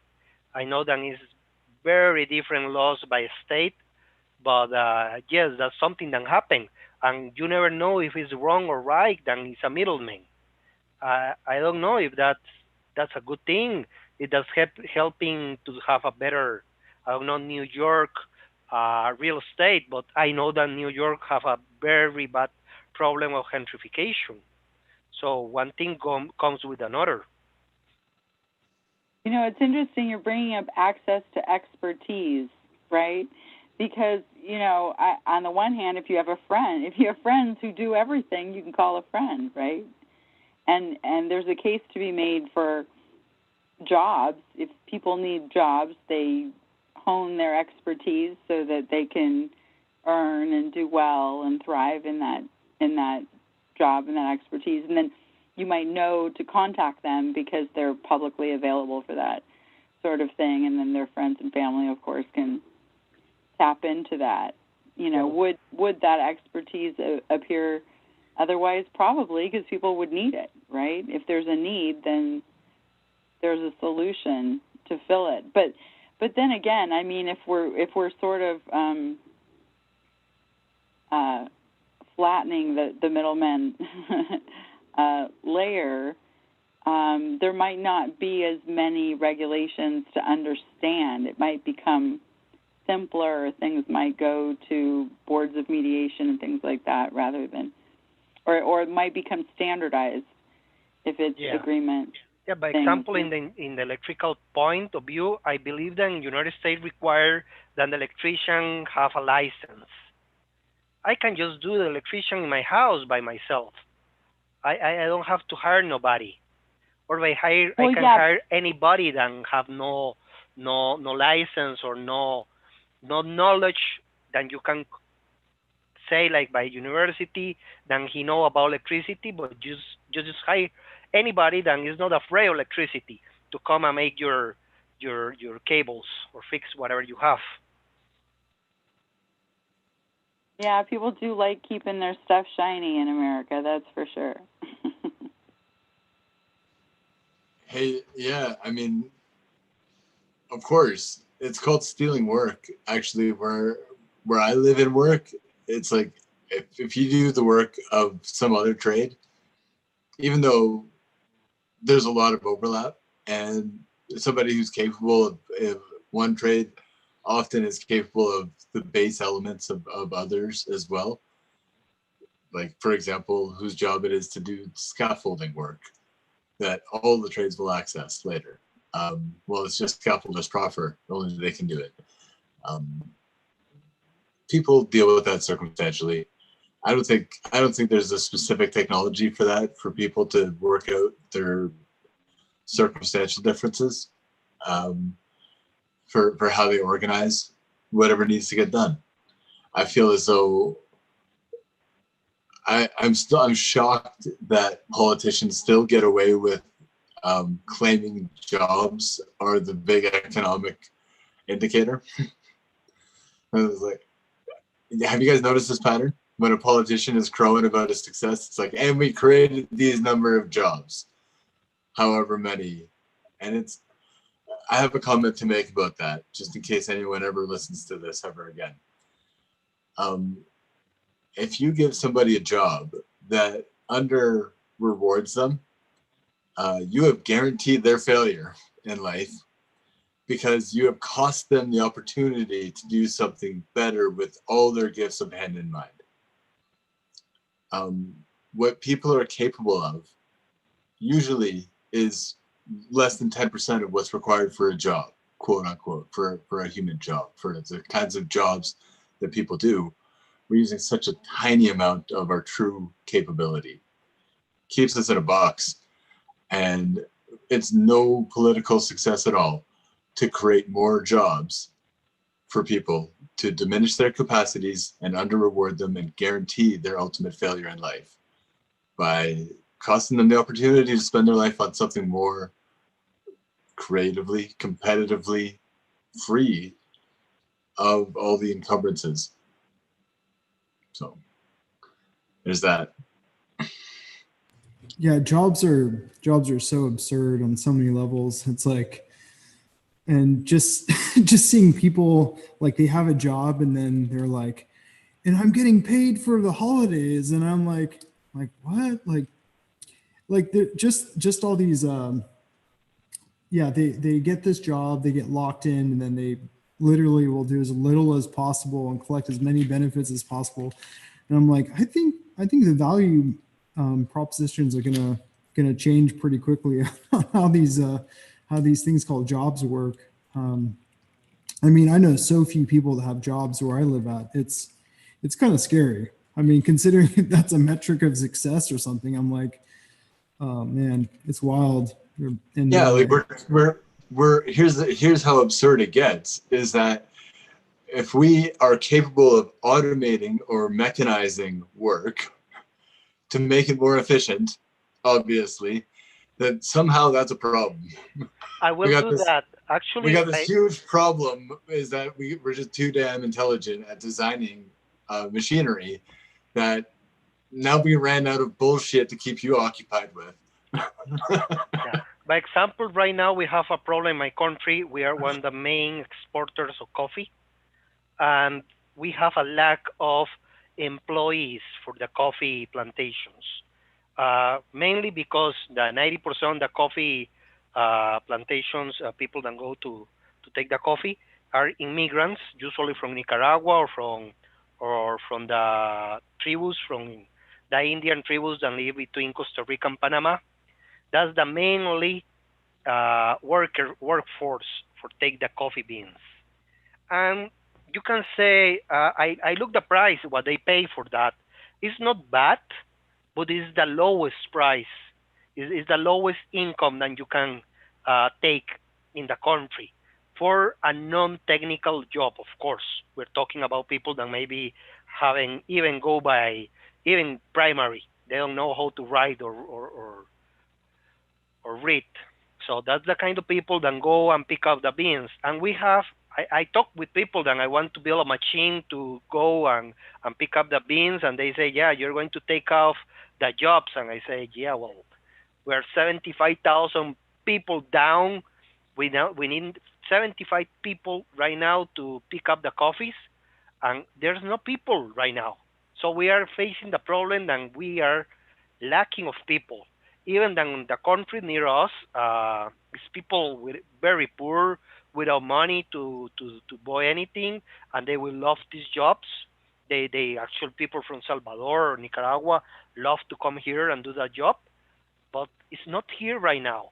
It's not happening. So if I build the machines and in 2 or 5 years we have a big migration of that people, what we do, we shut down the machines and we give the jobs back to real people, or we keep the machines.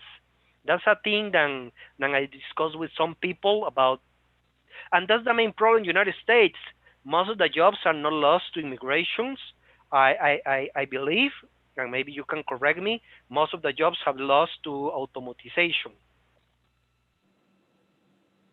Optimization. No, the jobs have been lost because lack of value. and lack of cash, lack of buying power. That But combination.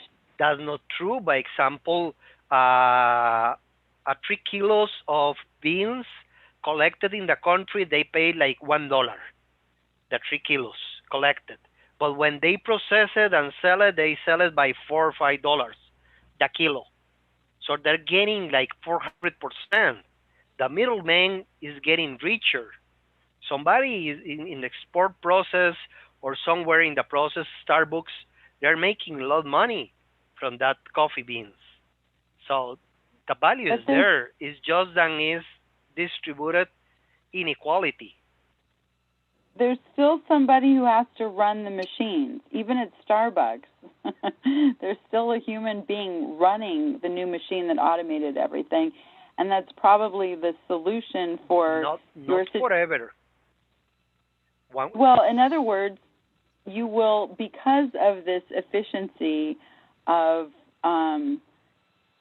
time, you're basically improving the margin, right, of what it costs to produce something of a specific value. However, that's going to give you the opportunity to do more, right? You're going to have more machines than people, which is why you need them in the first place, right? But you have a trained workforce in the smaller number of people, and they essentially become the people that figure out how to implement the robots. You can't get rid of them because they have the knowledge and expertise. Ultimately, they become your robot. I don't even want to say handler or manager. I'll say guide to the future. Actually, that's a job of the future, a robot job seeker. I read about that. Well, I'm gonna throw Max the bone here because I saw him put his coat on a minute ago. Like, he's like, Max, are you looking for a second to jump in here or not? I'm just listening. I'm absolutely freezing in where I'm at. It's like really cold in here. Oh, okay. Yeah, I should probably get going pretty soon too, but yeah.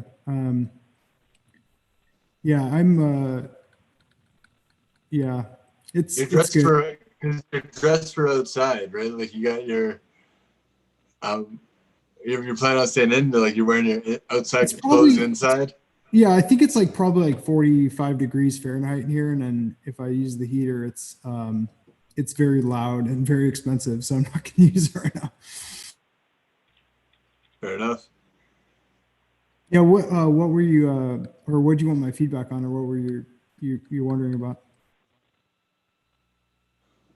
Oh, nothing in particular. Other than that, it just seemed like there was a signal that Max is going to sign out pretty soon, and he's kind of waiting for his moment to hop in because we're into a philosophical realm. Yeah, I like it. I like where you guys are going with this. We're into a philosophical realm that goes circles. Yeah, you know what I love? I love the future that is in Star Trek. Then you don't need money, and everything is there for you. But of course, that's part of the sci-fi. You need how do you call this machine than create food?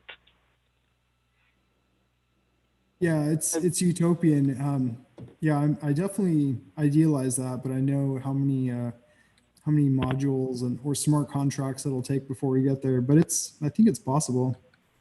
Yeah, we're going to get to a future when machines is going to do most of the food.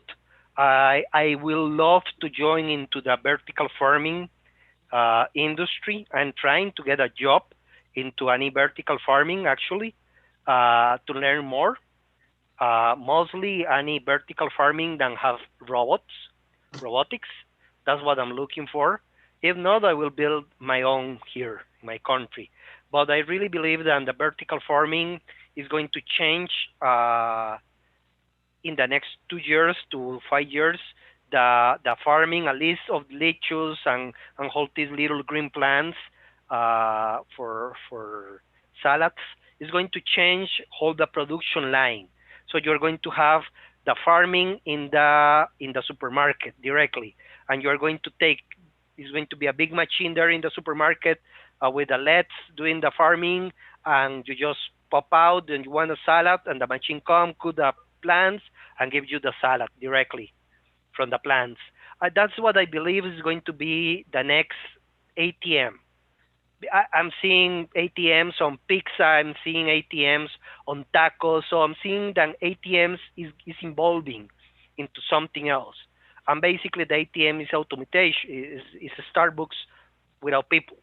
That will be the future, or a Burger King without the workers. A machine doing the burgers. That's what I believe is going to jump. We're going to stay there a couple years until we see if that's good or wrong. That's going to happen, but I believe that we're going to have riots, and it's going to be very bad because the people will not like to lose jobs to robots. That's something that's going to happen. It's going to be a robot revolution, but it's part of the future. It's things that will happen. And I already saw robots building robots, Lisa. I will send you that video. There's robots building robots. Good. I'm less afraid of it. I understand in great detail the theory to be concerned about robotics and to some degree AI. However, in practice, and certainly what I've seen in my life, is that the adoption of robots requires expert humans, and that there's an elevation of profession once they begin to adopt the robot, as well as potentially if it's a mature market at lower cost, right? So like in the case of the fast food, the milkshake maker, and all the cooking equipment, that's all robotics, right? But there's a human interface. But the human didn't have to do everything. They just do part of it now. And so it's more efficient and the price went down, why it's lower cost food for at least part of the reason, right? And so over time, those small changes seem like good ideas to everyone involved. And let's say that the fast foods continue to be only robotics, the price should go down further.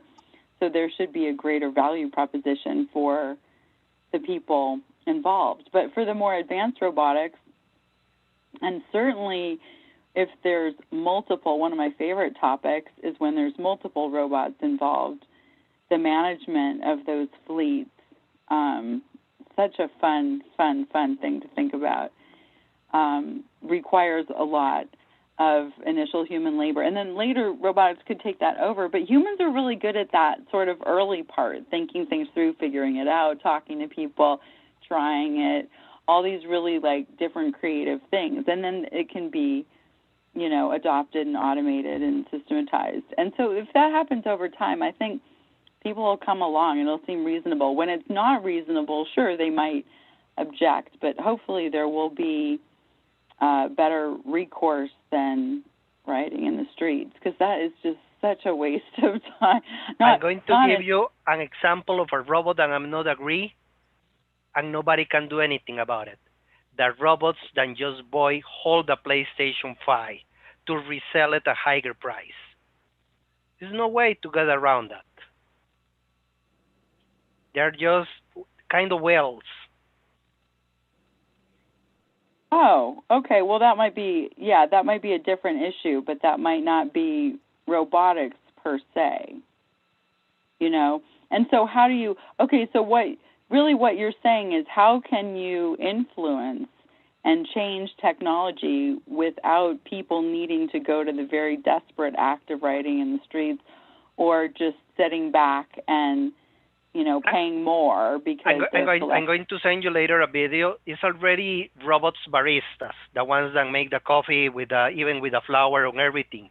What I believe is that in the future, if it's people available, have to be hired the people. That's what my position. If it's somebody that can do the job or want the job, have to be given to the people. If it's not available, a person could be done by the robotics. That's my future position, like politic position. We need to give priority to the people. Like what I talking about my country. Right now we have lack of people for the coffee being a plantation. So we put up robots, we send them, We collect the coffees, but if in 2 years there's people that want the job, we took off or we turn off the robots and allow real people to collect the coffees. That's my point. How we're going to handle as society the robotics expansion over the human expansion. But then you're going to have Yeah, the but- robots are going to be into street rioting because you just took their jobs. Yeah, you have AI robots. That's the robots of racing. We already saw that in a movie, so we know what happened. Well, and also Good consider guys that win, right? we're probably going to be a hybrid at some point as well. I mean, when you throw that in there, it's like it's not just us or the robots. There's other problems and other factors that come up with. We're already, of course, to Lisa's point, the human controller of the robot and creator of the robot at this point is the operator, right? And the maintainer and the next generation maker too, right? There's a distinction to be made here between automation and robotics. And let's not over glorify automation, because the automobile is automatic mobility, is automation. It's just an engine, right? Automation is a process that is repeated because of a catalyst. Once that catalyst occurs, then a cycle ensues that is, it's your automatic element. A robotic definition, we should be clear on this term when we use it, because we are in a digital realm where the terminology is also used for botnets, or, you know, like the chat bots. Now a robot physically, as a matter of hardware, is something that has sensory input, like as a navigator, it has a way of sensing and moving and operating on that sensory input, on the instructions that come from whatever that sensory input is. That pertains to chatbots too, obviously, and but they're different animals, though. You know what I mean? Like a botnet in a digital form is a pretty different animal most of the time than what we're talking about with robotics as far as the workforce is concerned.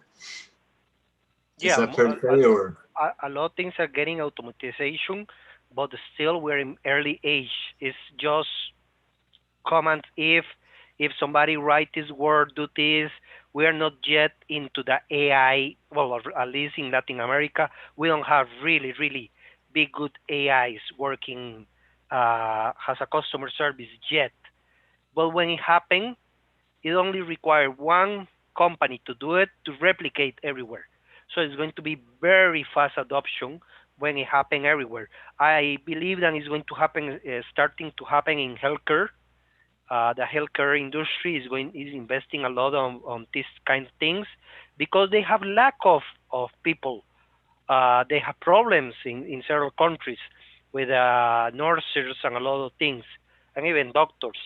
So I believe that they are going to push just because their lack of people. But when is full of people, a lot of people that want that job, what is going to happen? How we're going to handle that is what I ask everybody. You will take as a user a robot, or you will ask always for a person to enforce the company to have somebody there. That's the point. How we're going to shape the future about that topic. Well, why do you want people to have the job? Because you need people to make it better. By example, just same example of the barista. If you have a robot doing the barista, you only have that 25 options that are up to date.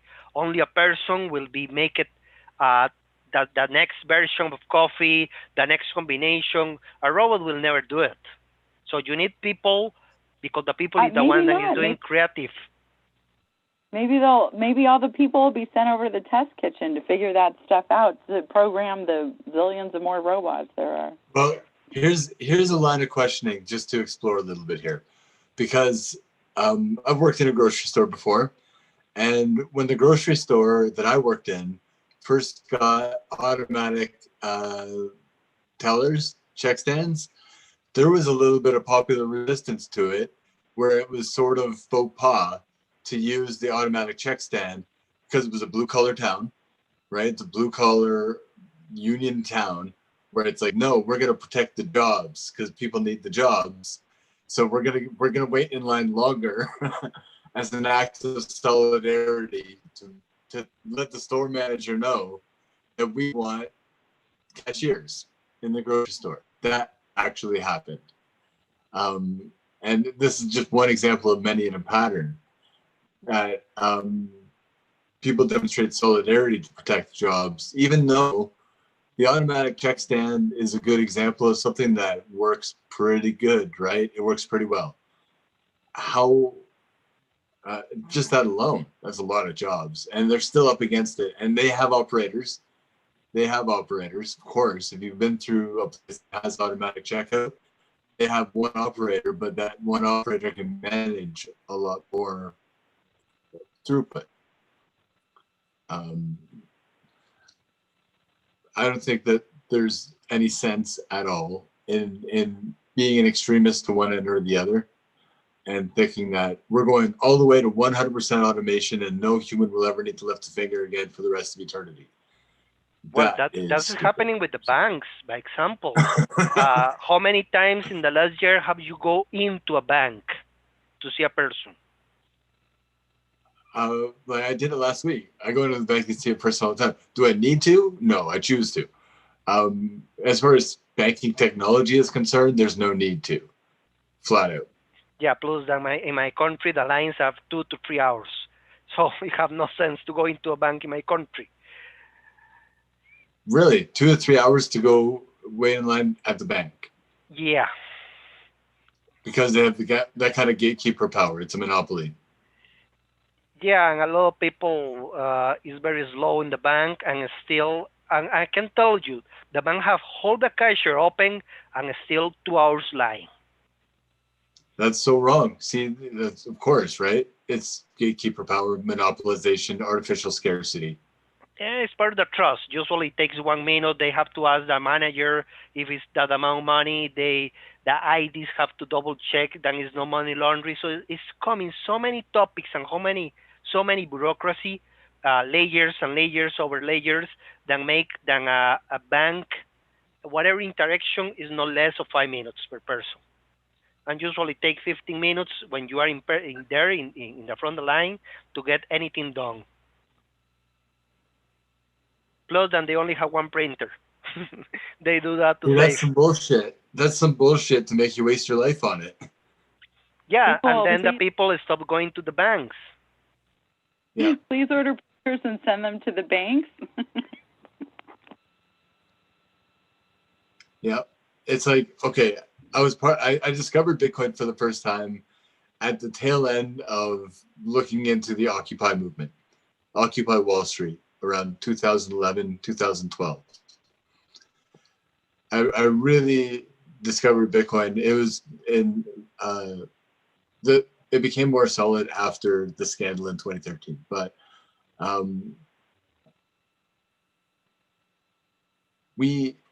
the message of Occupy still rattles me because it's still growing on me. Like I'm not done growing into what the Occupy movement is still. And I don't refer to it in the past tense because it isn't over yet. In that banks and governments occupy us. We're just taking ourselves back. Yeah, this way of gatekeeping with the time, you just say, no, I don't want to deal with that. Some people have no other option because of any reason. They have to go yes or yes. In my case, I be able to go 0 times this year to the bank, and I have 2 new banks or fintechs options.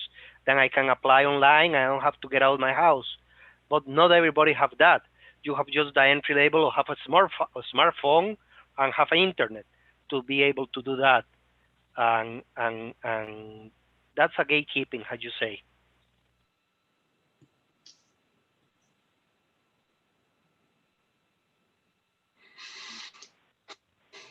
Yep. I mean, there are many tragedies in the world, and this is kind of a sentimental thing to say, but it's one of the great tragedies of the world, certainly.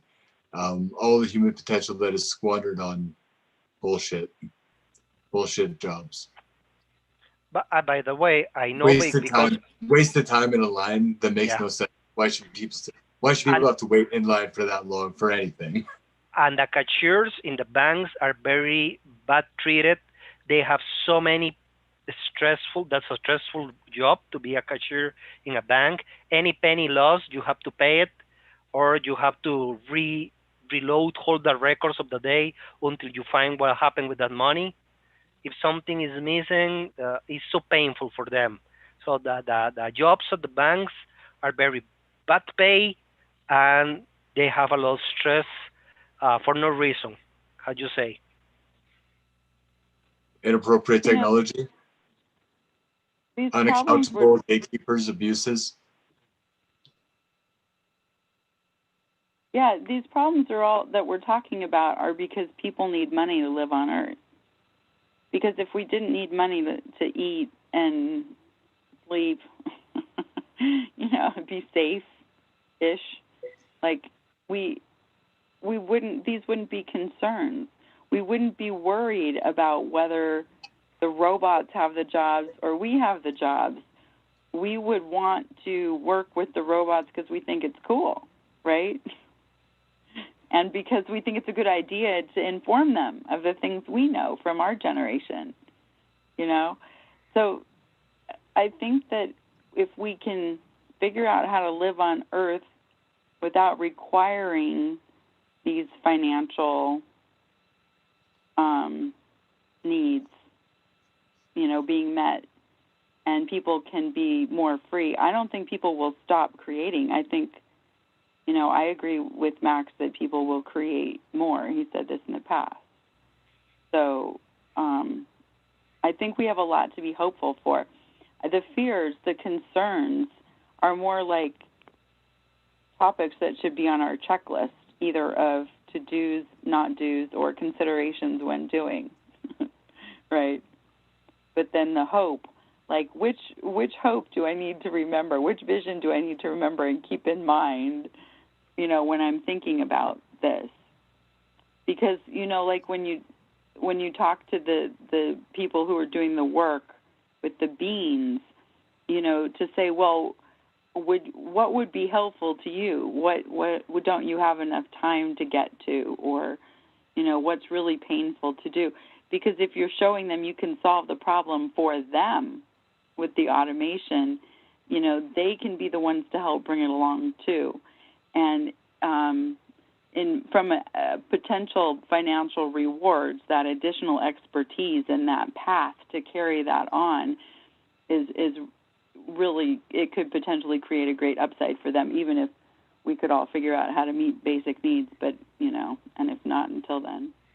Well, of course you're right. You're right. Of course that makes perfect sense, that the survival imperative, we need to compete.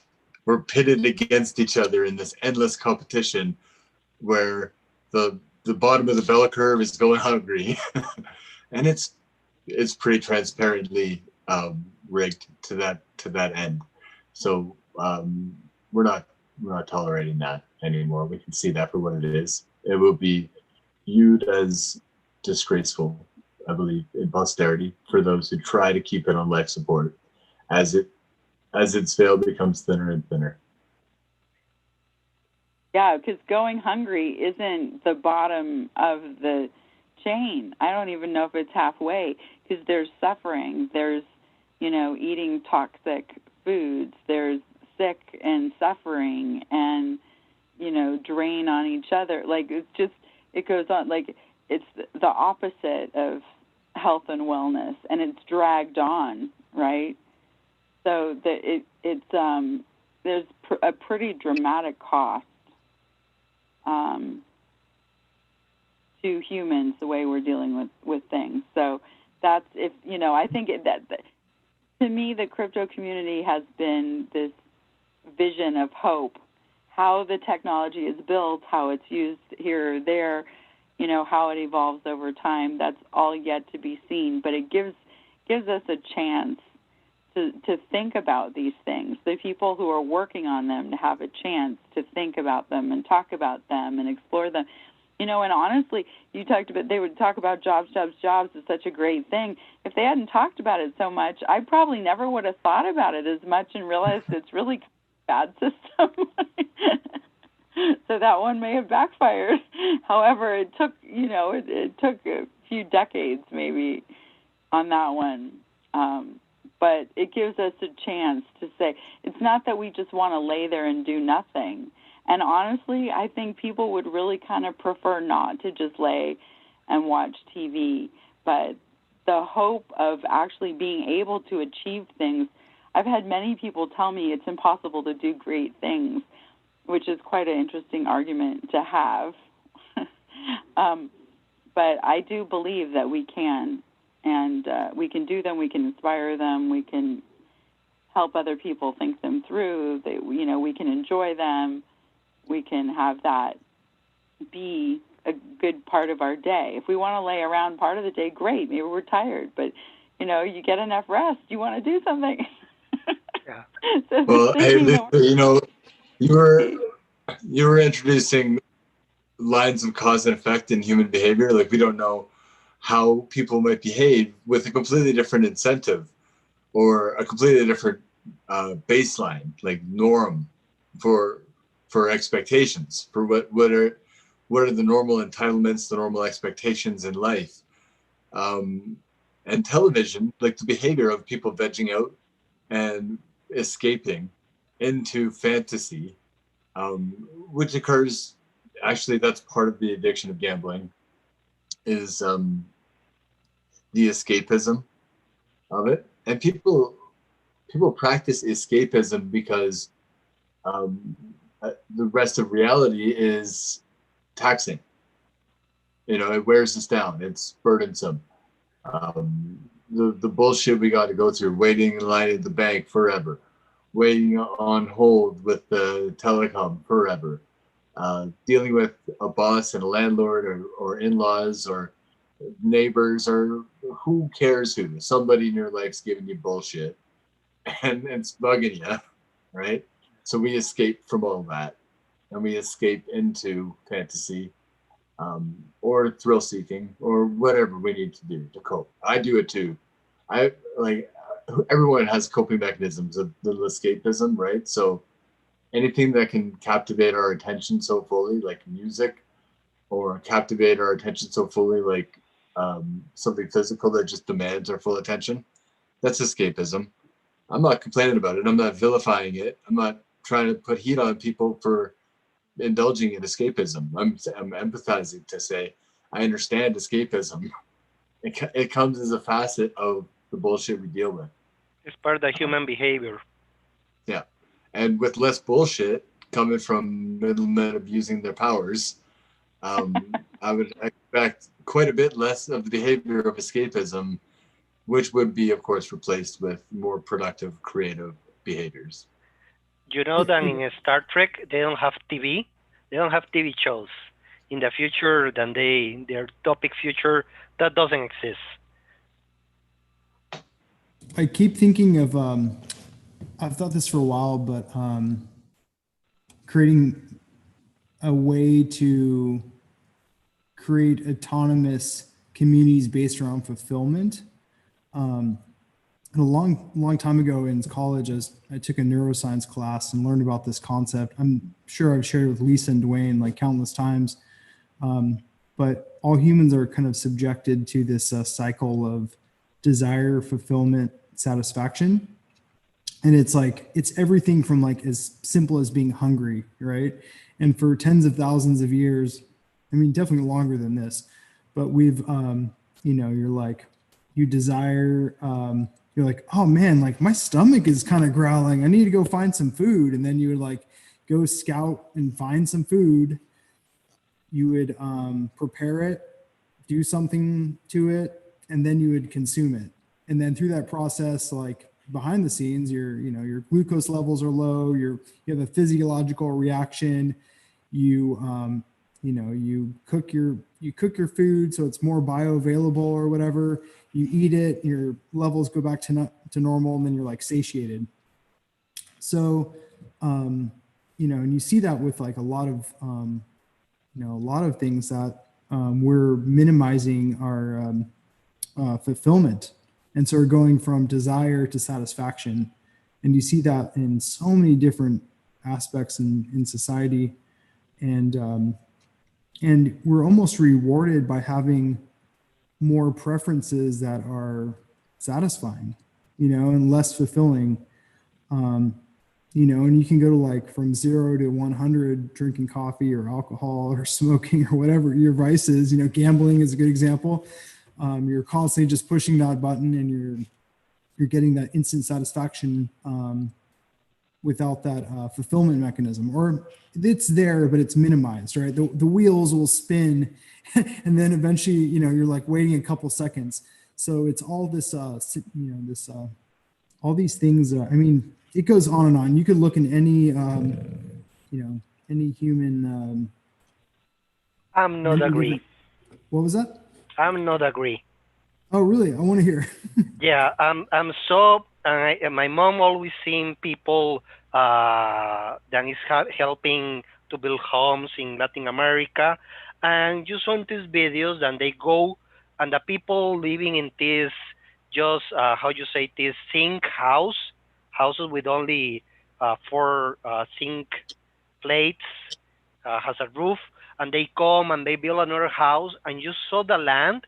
They never put any food in that land. They never do anything, any work to get food on that land. And that's something I ask her and say, why these people is not making whatever food there? And she said, I don't know. Nobody knows. And that's not Indian people. Whatever Indian you find in Latin America, they have all the food that they require. They have their homes, but they have their land. But these people that are not Indian directly, but they are people that is kind of homeless, they do not strive to do that. They keep looking for fast food. They go to the city and they ask for money to go to buy a hamburger. They're not thinking to have their own plantation of how you say this, hold on, whatever food farms.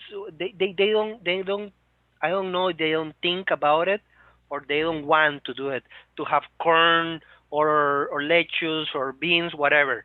They don't do it. I asked my mom why they don't do it, and she said, oh no. So I'm partially agree with you that the people will love to strive, but you see in normal today people, they don't do it. They just keep thinking, I need money to buy food. They don't think I'm going to plant to have food. They're striving for something else. You may be dealing with a person who doesn't either have the knowledge, desire, physicality, interest, you know, any being around farming, whatever. They just might not be into it. No one ever showed them how. They don't care. But maybe they're used to going with their friends to the city. They like that, right? So it's like, okay, well, while they're in the city, maybe there's a few things that we could encourage, right, if we want to try to redirect that path. But, you know, I don't know. If everyone's supposed to farm, we're going to have too many people wanting land, and we're going to have a scarcity, you know, if someone's going to use scarcity. They have the land. Okay, so they are poor. They have the land. We could do with a lot fewer. We could do with a lot fewer bottlenecks, and race to the bottom style of subsidies that we see in agriculture. And agriculture is too big a word, actually, just to broad brush the whole thing and say it's all one thing. When we all know that all these sites and different types of crop that go into food supply, they're case by case. But I have had a look into the field to see that the way that jurisdictions are pitted against each other to provide subsidies is a joke, okay? And you want to know why Jeff Bezos has so much money? It's because he knows how to play He knows how to play System. government against each other to auction downward and subsidize him, to subsidize Amazon. Like literally cities are taking taxpayer money to give to Amazon for Amazon to operate shit jobs. Like shit jobs that guarantee the failure of those citizens. As I was describing earlier, like if you want to guarantee someone's failure in life, get them to toil away at something that under rewards them. Like, come on, what are we looking at here? We're subsidizing that. And it's because he knows how to force them to bid each other down. And agricultural companies are like that too. They get governments to subsidize this or that, like subsidized milk in Ontario. It's legendarily stupid. I might get in trouble for saying that on the internet. But hey, it's my opinion, right? Milk is not that good. Like it, to the extent that milk is good, why does it need to be subsidized so much? It's crazy. It's out of hand. Every country will take, again, each society to take some decisions, and they want to protect something. In our case, in our country, we protect pineapple. That's the worst crop that you can have. It's so invasive, it's so destructive, the pineapple. And yeah, you know what? We have pink pineapple now, and everybody loves the pink pineapple, and it's crazy about the 1,000 pink pineapple that we're selling. But that's the marketing at the end of the day. Nobody cares. And if I show you any picture of the people that live around a pineapple plantation, and you see the kids, from 30 kids, 25 have a deformation. It's so sad, but I cannot do nothing, and nobody in the government want to do nothing. Plus, then the owners of the pineapple plantations, they are so rich and they almost control the country, so they get away with that. And nobody is trying to fix that because nobody see the real face of the problem. It's like in United States, you have lake, I forget the name of this lake that is full of toxic waste. Nobody cares at the end of the day. People do care, but it's hard to get polluters to pay. I've been up against it. I know it as well as it can be known how hard it is to get polluters to pay. They know how to get out of it. Love they'll Canal. counter sue you. You know, like if you try to sue them for something, they'll counter sue you, and they can the mighty strings they pull from those gatekeeper positions. But that's the beauty of crypto, is that, you know, there's at least a chance. And we know it's not going to be easy. And Yeah.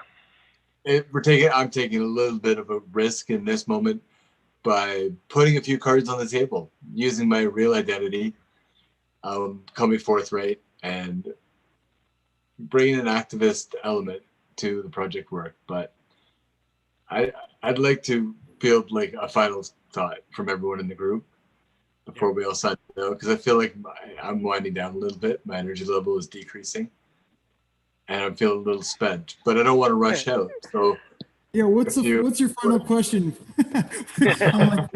We were almost on 5 hours or something, so we could wrap it up. We have tomorrow and Saturday, so Yeah, and this is so, I learned so much from you guys. I love these kind of things. Thank you so much for doing this. I always learn something. Just the discussion, making the discussion is enrichment. You can learn and you can grow so much from these kind of things. I have my hopes, I have my dreams, I have my goals, has everyone here. And I hope everyone can reach their goals and be happy with what you do. Let's hope that you do something good. Somebody's happy doing something wrong, but that's okay. Somebody have to do it. But let's hope everybody here do something good and be happy. That's the ultimate goal. Try to be happy.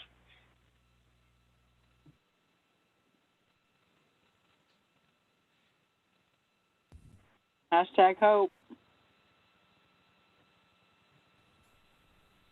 yeah, that was awesome. Yeah, I'm just super excited. Like I said earlier, I was just super excited from all these different great minds coming together, and yeah, making these incredible projects happen. And yeah, I hope people see this and they get inspired to participate in, you know, in other projects and other decentralized applications. Yeah, super incredible. So yeah, thanks for showing up, guys. Thank you so much. Thanks for Yeah, being that's here. been I saw Dwayne dropped off the call. He didn't say goodnight. He didn't say bye. Dwayne listened. He didn't talk that much. He dropped in with a couple comments there. They were good comments. Oh, he's saving himself for this weekend or tomorrow. I'm pretty sure he's going to be on it. So You already know, eh? Morning, Can you too. give us a sneak peek of what is coming? Who is joining? What's going to happen? I don't know. It might just be us. We'll find out. No problem. I be No, I there. have at least a few people showing up. A few people have told me. Yeah, this one's kind of like in between the next big one, but yeah, I think it'll be all right. We'll have. I mean, already just brainstorming in the last couple weeks. There's some really amazing ideas I've heard relating to NFTs and DACs and DeFi. I even saw something today with like the first NFT in a DAC, and I'm like, oh man, we were talking about that weeks ago. So anyway, that'll be fun. Great We to know. did some. All right, buddies. I'm going to get out. Thank you so much. I will see you tomorrow. Okay, sounds good. See everyone tomorrow. Good night, guys. Yep. Y'all. You guys. Bye.